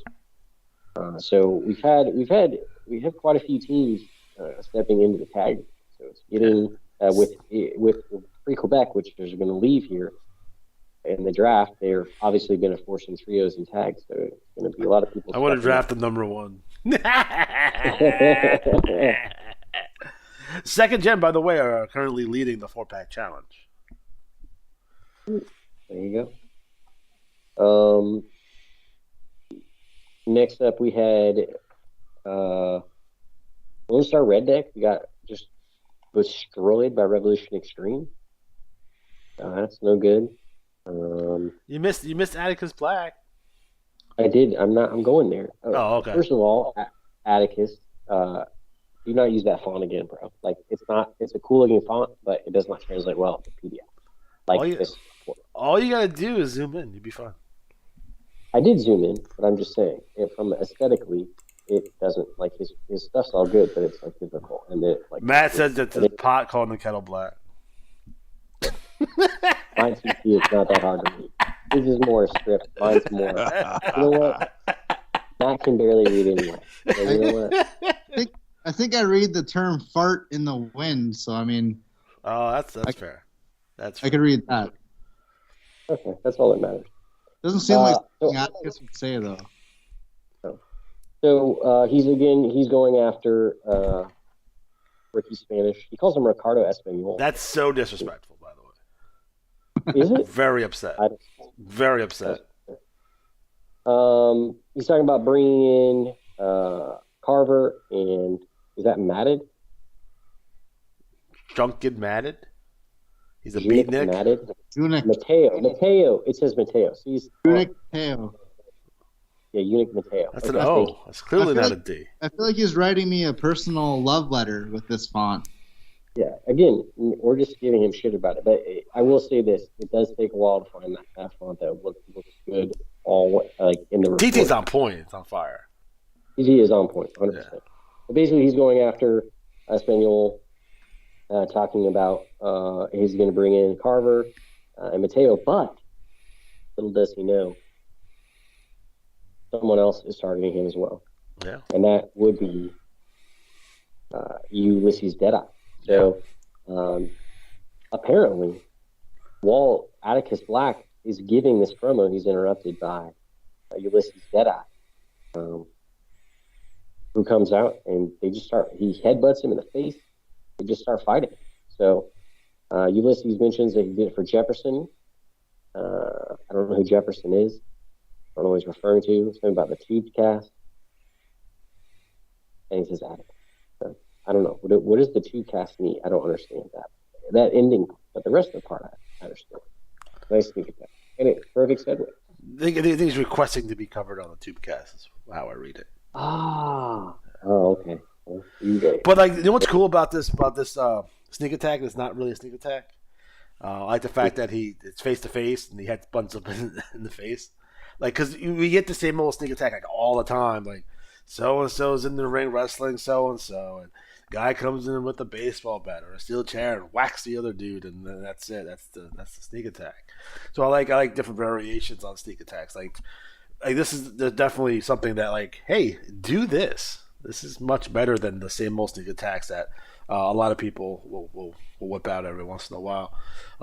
But like in terms of sneak attacks in general, I think we have to get to a point where let's be a little bit more creative of how we do these things and how we set up these scenarios where, you know, I just don't want guys running out the ring and hit people with baseball bats anymore. I mean, it's passe. It's way overdone. And this is a perfect example of, like, this is exactly what you should do. This is actually perfect. And it sets up, you know, a feud here with Atticus Black, and, you know, maybe it'll be a three-way feud with Ricky Spanish and Atticus Black and Ulysses Deadeye. We don't see those very often in the IWA at all, where three guys are feuding amongst themselves. I mean, that's something that could be really interesting and kind of fun if you really think about it. I don't think about it at all. You don't think at all. That's your problem. So, well, I will say this. After you gave your very in-depth opinion, a sneak attack is all about how you want your character to be portrayed. Yeah. Ulysses Deadeye obviously wants to be portrayed as a kind of like a badass. So he doesn't need to sneak up on somebody. He'll just come out and face it, right? So that's why there's a difference. Like, everything that you do should be geared toward the way that you want your character to be perceived. So it doesn't make sense for, like, if you want your guy to be a badass, for him to sneak up on people. To back jump somebody. No point. Right, to back jump somebody, right? But it's a hell of a lot more badass if he just comes out there and headbutts. Unless you're the backstabber. But then your name would imply that. And there really doesn't need to be much introduction to your character. But, you know, he's a once-in-a-lifetime talent. Speaking of once-in-a-lifetime talents, the industry that everybody's been talking about over and over and over again. This is where it happened, is in the IWL.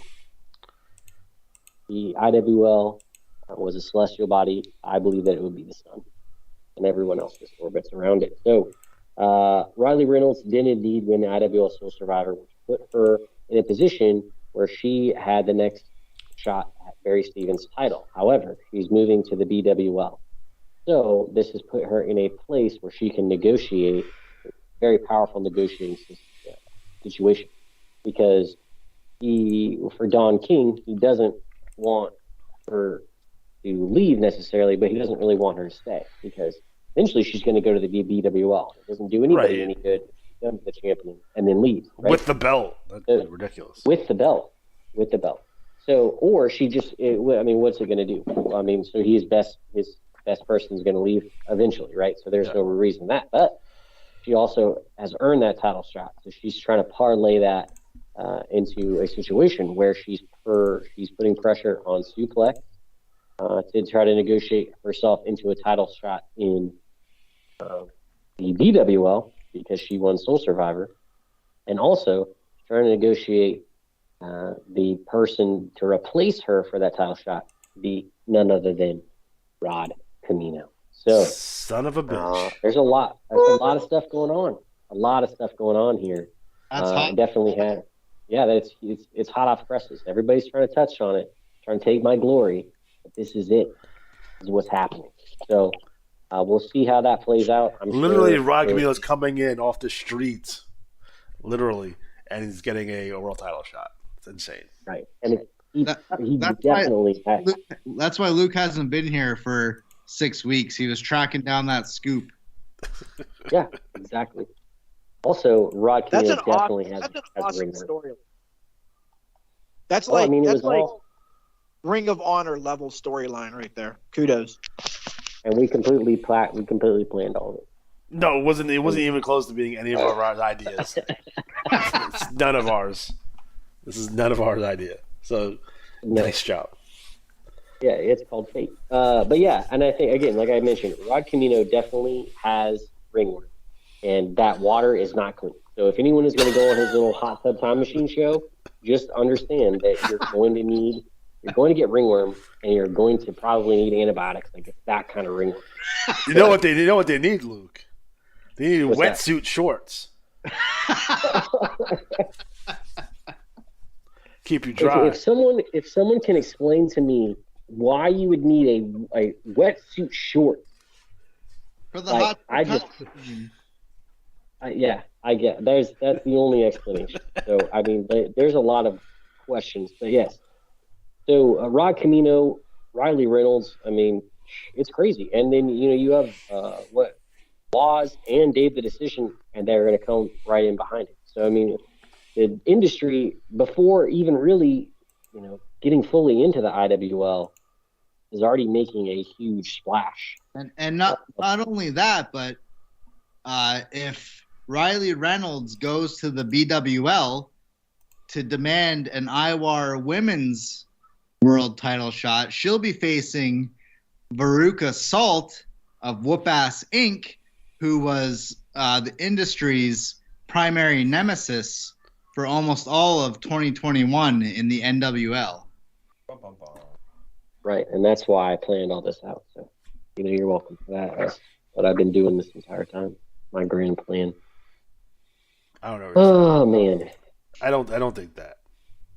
You don't think that? Okay. Anyway, but yes, it just goes to show you that sometimes you can make the best of a weird situation. So yeah, and that's the thing about being a commissioner and being the creative type of gameplay that we have. It gives us the opportunity to use our tools effectively.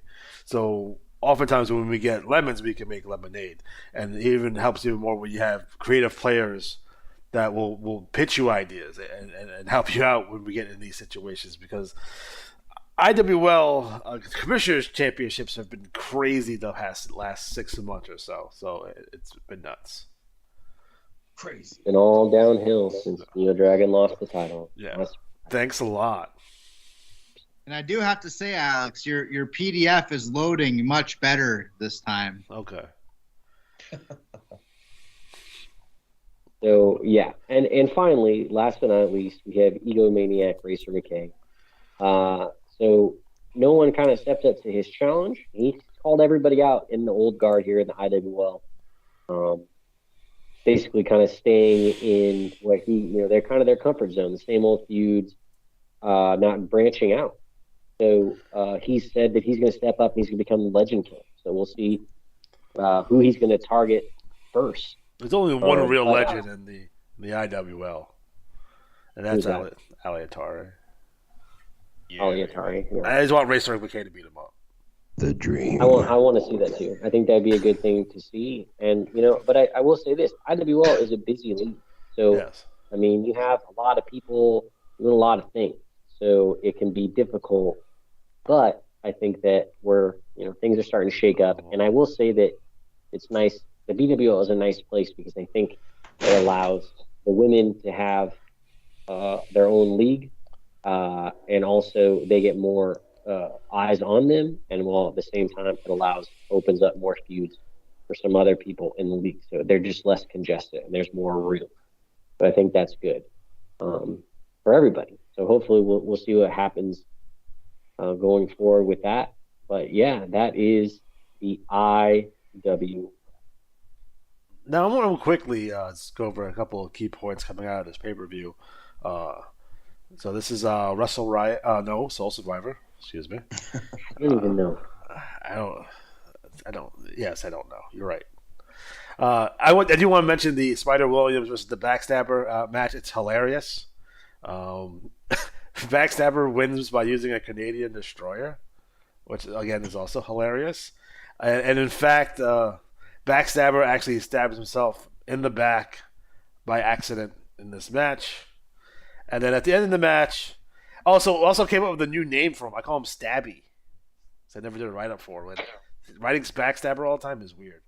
We called him Stabby, like Abby for Abdullah the Butcher. His name is Stabby. He wins the title. So White Boy comes out, his buddy Backstabber of Prophecy, Leaping Landing Pothole, Harley Vance, and Dr. Nathan Dunes all come out to celebrate. They get him all up on his shoulders, and Backstabber falls and he breaks his neck. Oh no, there's a man down. And Tully Schiavone calls for a doctor, and Lance corrects him and says Nathan Dunes is already out there. It's a tragedy. I think he's dead. And that's the end of the Backstabber. That happened on live TV. Live TV. God damn. Is that the first death since Ted the Wrestling Bear? No, but we'll talk about. Remind me to tell you about that later. All right. It's gonna be a different thing. Hey, did Ted the Wrestling Bear actually die? He's a zombie bear now. He came back as a zombie. Yeah, I don't think he actually. And that was the first. He came back as a cyborg wrestling bear before that, and then he died and became a zombie. He might be a ghost bear now. We'll see how that goes. Very well. So the Grand Prix Championship is up for grabs. It is currently vacant. We're going to have a Wrestle Riot match. I will announce the competitors next cycle. It's going to be 12 wrestlers, and whoever possesses the title at the end of the show, much like a 24/7 hardcore title match, and this match will run through the entire length of the show, will be the new Grand Prix Championship, grand new champion. So keep that in mind. That's going to be dope. It's probably going to be Razor McKay. That wins it. There it is. We had the Ricky Spanish Atticus Black match, which ended up in a count out. I was going to do a whole match write up for this, but I was like, it's a count out, and we're going to do this is going to continue anyway. So I just had Ricky Spanish come out, give him the finger, and walk out of the match, which I thought was classy. Atari and Rex Chambers, that was nicely done, Matt. The Showdown, which is amazing. Go out of your way to read this, please. It's fantastic. It might be the best match write up this year. Period. Why do you always you realize you always say that every single paper? You just say that like match write up for that, and it's the best all year. You just pick him. Well, of course. Wait. Use logic here, right? Let's use some logic here, right? I can't say that the best written match of the year is something until the next one comes out. So gotcha. Okay. It kind of like I don't know that you're gonna write one that's better. Like I don't know what you're writing for Wrestle Riot. It's probably gonna be better than the Showdown, and that won't be the best written match of the year. Apparently, I spelled Luther wrong in this my main event too, which is awesome. That's cool. I just noticed that. Thanks. That's fantastic. And finally, at the finish of the Luther Alexander Barry Stevens match, after Luther is defeated, he's very upset. He's dejected, and he claims if he wants one more match with Neo Dragon, if he can't beat him, he will leave the IWL.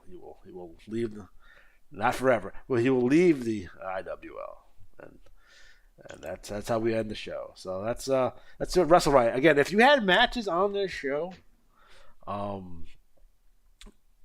you may want to consider setting me a match right up. Either that, or it's going to go dark, or I want to ask for a volunteer to write something that's not necessarily their match. That could be a dicey propositional on its own because sometimes people don't like what you write, or it's it's slightly out of character, or it's not what you would like to done. So again, if you have a pay-per-view match and even if you're not comfortable writing it, just shoot me a couple of lines. Find me. We'll work it out for sure. I definitely want to. If you have a big feud, I definitely want to get it on the pay-per-view. It's important. And between time constraints and space constraints and creative constraints, doing those are kind of difficult, especially when it's not one of your wrestlers in the match. So, again, if you're in the IWL and you're in a match, and by all means, send me a write-up. It doesn't have to be long. Just tell me what happens. That's it. That's all I want. I'll put in all the funny stuff or whatever. Just tell me what happens. Oh, this happens, and this happens. All right, cool. That's it. That's all we need. So that's the IWL. So I dig that. Next up, Battle Royal League. So Matt, what's going down in the Battle Royal League? Well, there's a lot going on, and we're rolling towards a pay-per-view this coming cycle with the match result cycle. So what will happen is the match scores for this coming cycle will determine the winners for the Imagine Bash pay-per-view write-up, which will be the cycle after this one. So this is sort of getting towards some settling feuds. So I'm going to start the promos from the back and work our way forward. Pornos. So we have the unexpected Rico Matsuda, who knows the Bureau will be a tough place to break in. He's looking to make his mark. And he has a surprise for his next tour. So Rico Matsuda. Then we have the Perfect Crime, Drago Tanaka. He uses his mind out to think the competition and plans on being the next BRL legend. And he'll use his intellect to figure out the weaknesses of others and plans on pulling off the perfect crime in the BRL by stealing his way to glory. Keeping up the Japanese theme, Kabuki Dragon said he's proud to wrestle with Paige Turner despite their heated history. He sees him as an equal in the ring and plans on giving him the match of his life. He reviews his extensive resume from across the wrestling world. And while he's come up short a couple times against Turner, he says he will use those losses to get the win at Magic Bash. He thanks the fans for their love and plans using this match to paint the ring with their blood and sweat. Next up, we have the Schmidt brothers. They're talking about their match against the Dark Carnival, the Carnival Prophets, at a Magic Bash. And there's a rumor that there's a team being paid to take out the Schmidt brothers. So we will see who that might be. Could it be Pain and Destruction, who they're already having a beef with? Find out. It's not. No, it's not. Rainbow Pony takes a break from some well-deserved pampering as he gets a manicure to cut a promo on Owen Bolick, whom will face at Magic Bash. Can he bring the pain, or will Owen Bolick bowl him over? Wrestling Demon Alcohol says Rude is once he's dealt with, they're setting their sights on either Flashy Jack or Sabretooth or possibly Mick Ferrari. Meanwhile, Wrestling Demon Drugs is trying to keep the heat on R.A. Rude while keeping his 2022 hot streak going. Will R.A. Rude answer the call? R.A. Rude was inactive last cycle, so hopefully he'll be back in action this cycle coming up. Who the heck is Mike Cook? Laments his Lethal Lottery partners, Stevie Vertigo and Luther Alexander, being unable to come over their internal rivalry and bitterness towards each other and causing the team to implode and lose. So he's now going to refocus his efforts on the next Lethal Lottery tournament, which, for those of you that missed it, you can join Scott and I on the recap show of that, where we draw the names live. And Mike Cook also talks about possibly forming an alliance with Wolf, who has heard of him. So easy way to get alliance with Mike Cook is to say, we've heard the name. Let's see here. White Claw Outlaws dismissed the Von Snaps as being champs, what they call BC, before Claws. So they're the current IWAR World Tag Champs, and they have a lot of teams chasing them. Meanwhile, Jim the Anchor Neidhart talks about his global title match against Punk Rock Mike and considers hiring someone to smash a guitar over Punk Rock Mike's head. Next up, we have Flashy Jack Ferdinand, who's taking on LePage Turner at a Magic Clash, and he's going to reveal his new finisher called Vanity, because Turner, as many of you might know, has a finisher called the Alternate Ending, where he uses his opponent's finisher on them. So how will he use a finisher he hasn't seen before? So good little tactic there. He also wants the mannequins added to this mix of the Von Snaps and White Claws. He feels they're the next big team. And now he talks about facing Aaliyah Tari in the semifinals of the Johnny B. Cup, with a huge matchup in the spot of the finals going to the winner. So that's a big matchup going on IWAR-wide. Team Ace has had it with Psycho Bolt and Skullfire and wants them in a Magic Bash. But since Wisp is in a ladder match, the word is that Seth Adams Lee will take on Skullfire, and he takes the time to hype the curriculum at Ace Academy: reading, writing, arithmetic, and wrestling. So who will be his new student? That could be somebody interesting. Then we have Greg Garner, and his Pain and Destruction is ready to destroy the Carnival Prophets. They jumped them with Singapore canes and poured Jello, buckets full of Jello over the head of the Prophets. Lots of silliness involved in these Carnival guys. He talks about getting joined by Colonel Doom, and also wants a piece of Mick Ferrari out of Magic Bash. But is he putting too much on his plate? Very busy guy. He's got problems left and right. He's got a beef over who's leading Pain and Destruction with Monster Truck Tanaka. Next up, we have Wisp talking about wanting a piece of Johnny Carnage for what happened at Royal Rumble. He's still bitter about that. And the Ace Academy talks about being at odds with the Legends of New Wave. So we'll get to that in a second. The royal family of Doom's leader, Wolf, seems to be on the mind of Timberwolf, who is seeking his approval and gets a skinny from Fenris, a fellow member of the stable. When Wolf emerges, Timberwolf lets him know that Wolf's opinion of him means a lot, and that even though his call up to the big leagues is earlier than expected, he plans on getting that approval and earning it. Meanwhile, the newly arrived Decapitator made his mark pretty fast by winning the BRL Championship.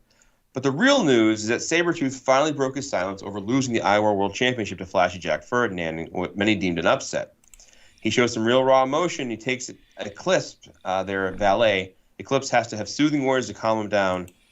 You know, the sun's getting real low, only to erupt again and scream in rage that he wants to feed Jack his own mother's flesh. So I'd say he's not over that loss.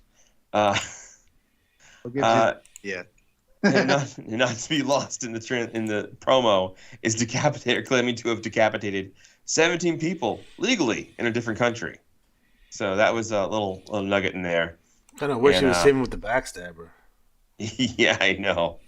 And then their former valet Vanity chimed in from a different league to call out Jack Ferdinand and the Mannequins and Rainbow Pony for running away from them, and mentioning the team of Sabretooth and Decapitator are going to take over the BRL. So we have that.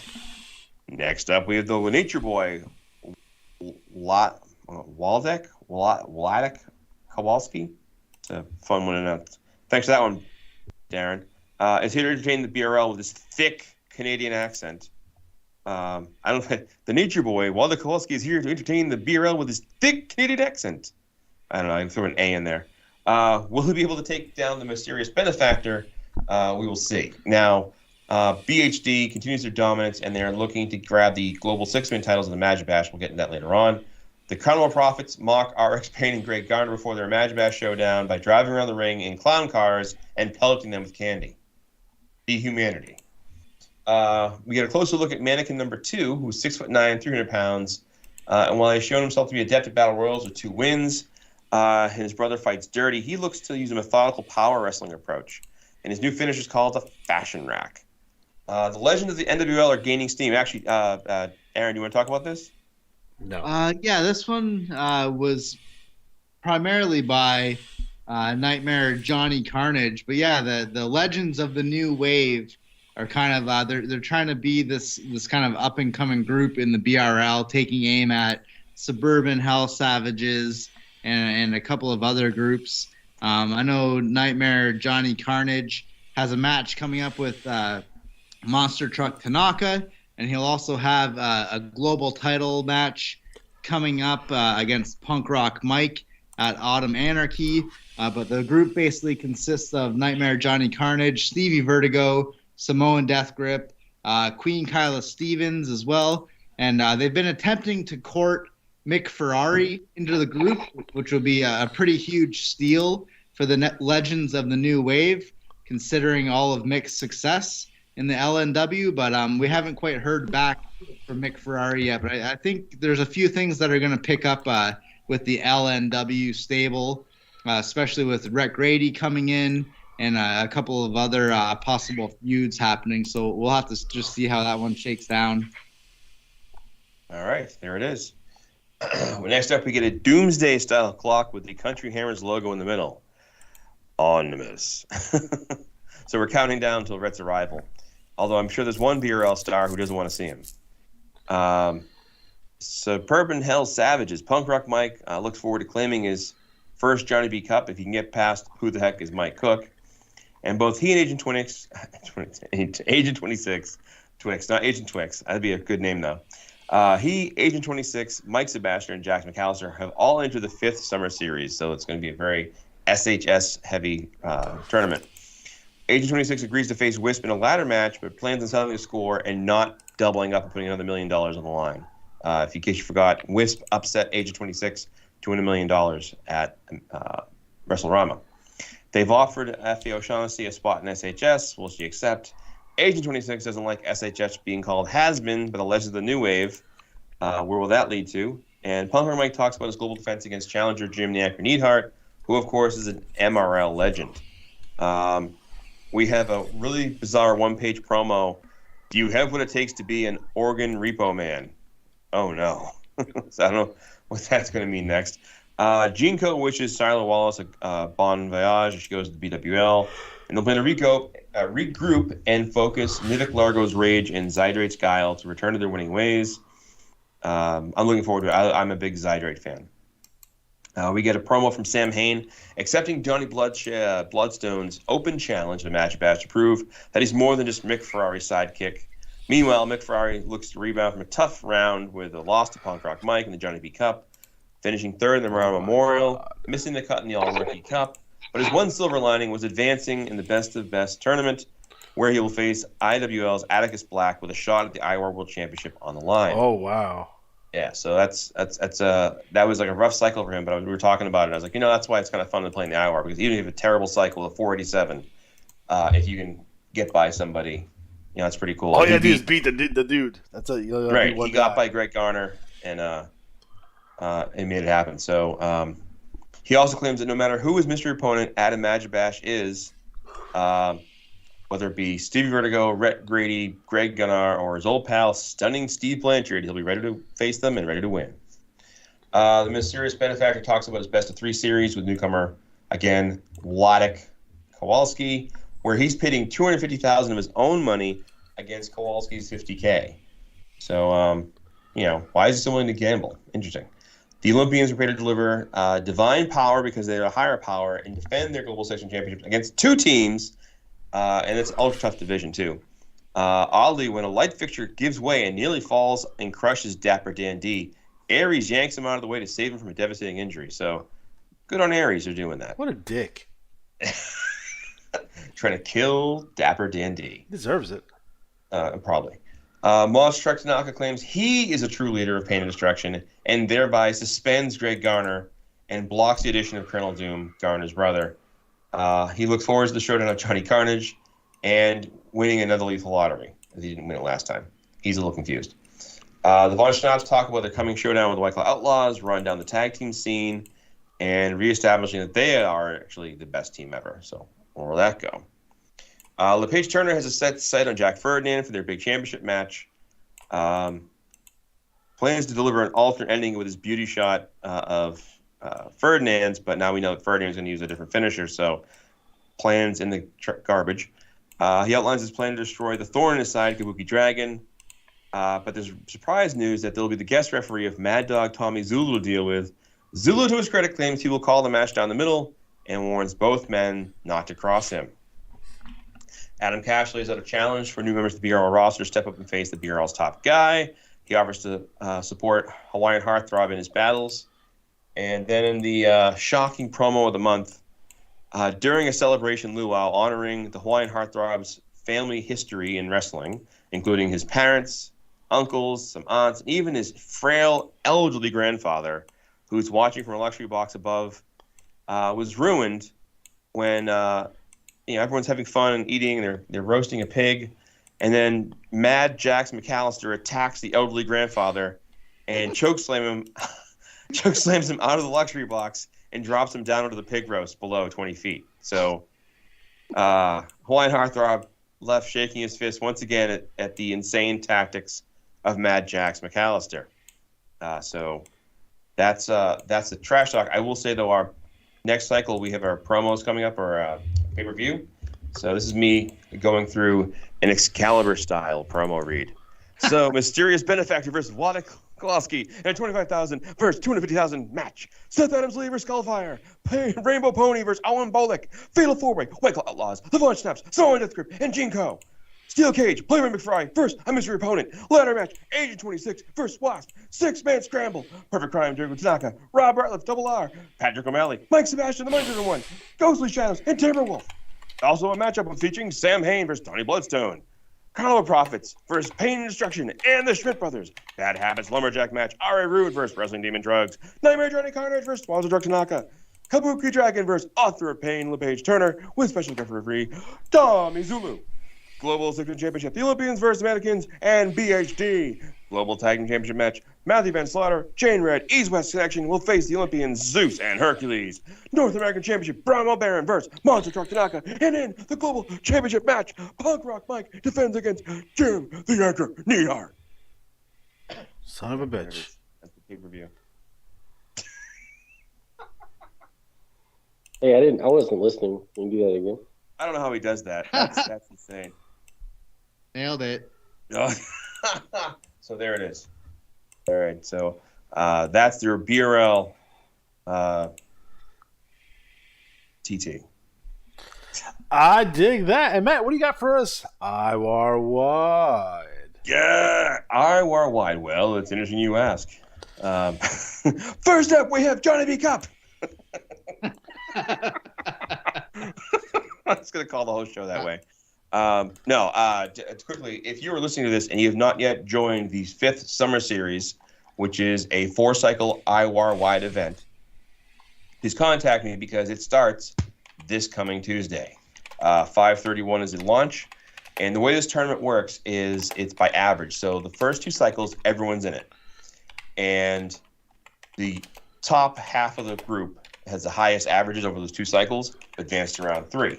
So then after round 3, the top half of the averages advance to round 4. It's really a tough contest, but it's fun. It's $5 to enter. It's 1 wrestler per player. And the pot breaks down 70% to first place, 20% to second, and 10% to third. So if you want in on this, now, don't wait. We also have this coming cycle, the Lethal Lottery Tag Team Tournament Part 2. This is the one that I talked about earlier. So somehow Luther Alexander pulled a bye in the first round because he's a bum. So screw that guy. Yeah, what a dick. Yep, dick move, bro. The Johnny B. Cup comes down to the semifinals where it's Punk Rock Mike versus Who the Heck is Mike Cook. On the other side, it's Flashy Jack Ferdinand against the Dream Ali Atari. So some really big matchups there. Once again, congrats to the Chase brothers who won the Murano Memorial Tag Team Tournament. And the women's Queen of the Ring, Gina Colada, beat Effie O'Shaughnessy by a tiebreaker. So that was crazy. This coming cycle will determine if it's either Playboy McFerrari or Atticus Black going on to eventually challenge for the IWAR World Championship. The King of the Ring has Rod Camino, the Chameleon, Monster Truck Tanaka, Luther Alexander, Neo Dragon, Rogue Grady, not Rick Grady, and Johnny Vegas, and Seth Adams Lee, all advancing to round 2. So the top 4 scores out of that group will advance. And I think we can announce the best of 7 series will be Luther Alexander versus Stevie Vertigo in a best of 7 series. So someone's going to die. You're going to bleed. You're going to die. Yeah, so that's what's going on. And again, if you're listening, you're like, hey, what's that? BWL sounds interesting. Check out the Black Widow League. My really kind of hope for this league is that we get like every single player in the league eventually, and it's like a 40-person league, 50-person league, or whatever, but like just really have a fun time league. So that's what's going on, and I dig that. Fantastic. All right, guys. Any final words? Any final questions, comments, concerns? Thank you, Scott, for the super chat. I appreciate that. I don't know why everyone else is so goddamn cheap. You guys are jerks. Make sure you use our Amazon affiliate link if you don't have any cash right now. Every time you purchase something on there, I get a small percentage, like 50 or 60 cents. And you don't have to pay anything extra. So you just do your normal Amazon shopping and you call that a day. Of course, make sure you hit your likes and your comments and all that kind of good stuff so other people can watch the show and make fun of us. With that being said, we are officially out of time. So for Matt, for Luke, for Aaron, for Jeff, I'm Alex G.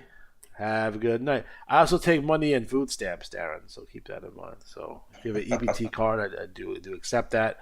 You can send also Twinkies to my house directly. So there's that. All right, guys, have a good night.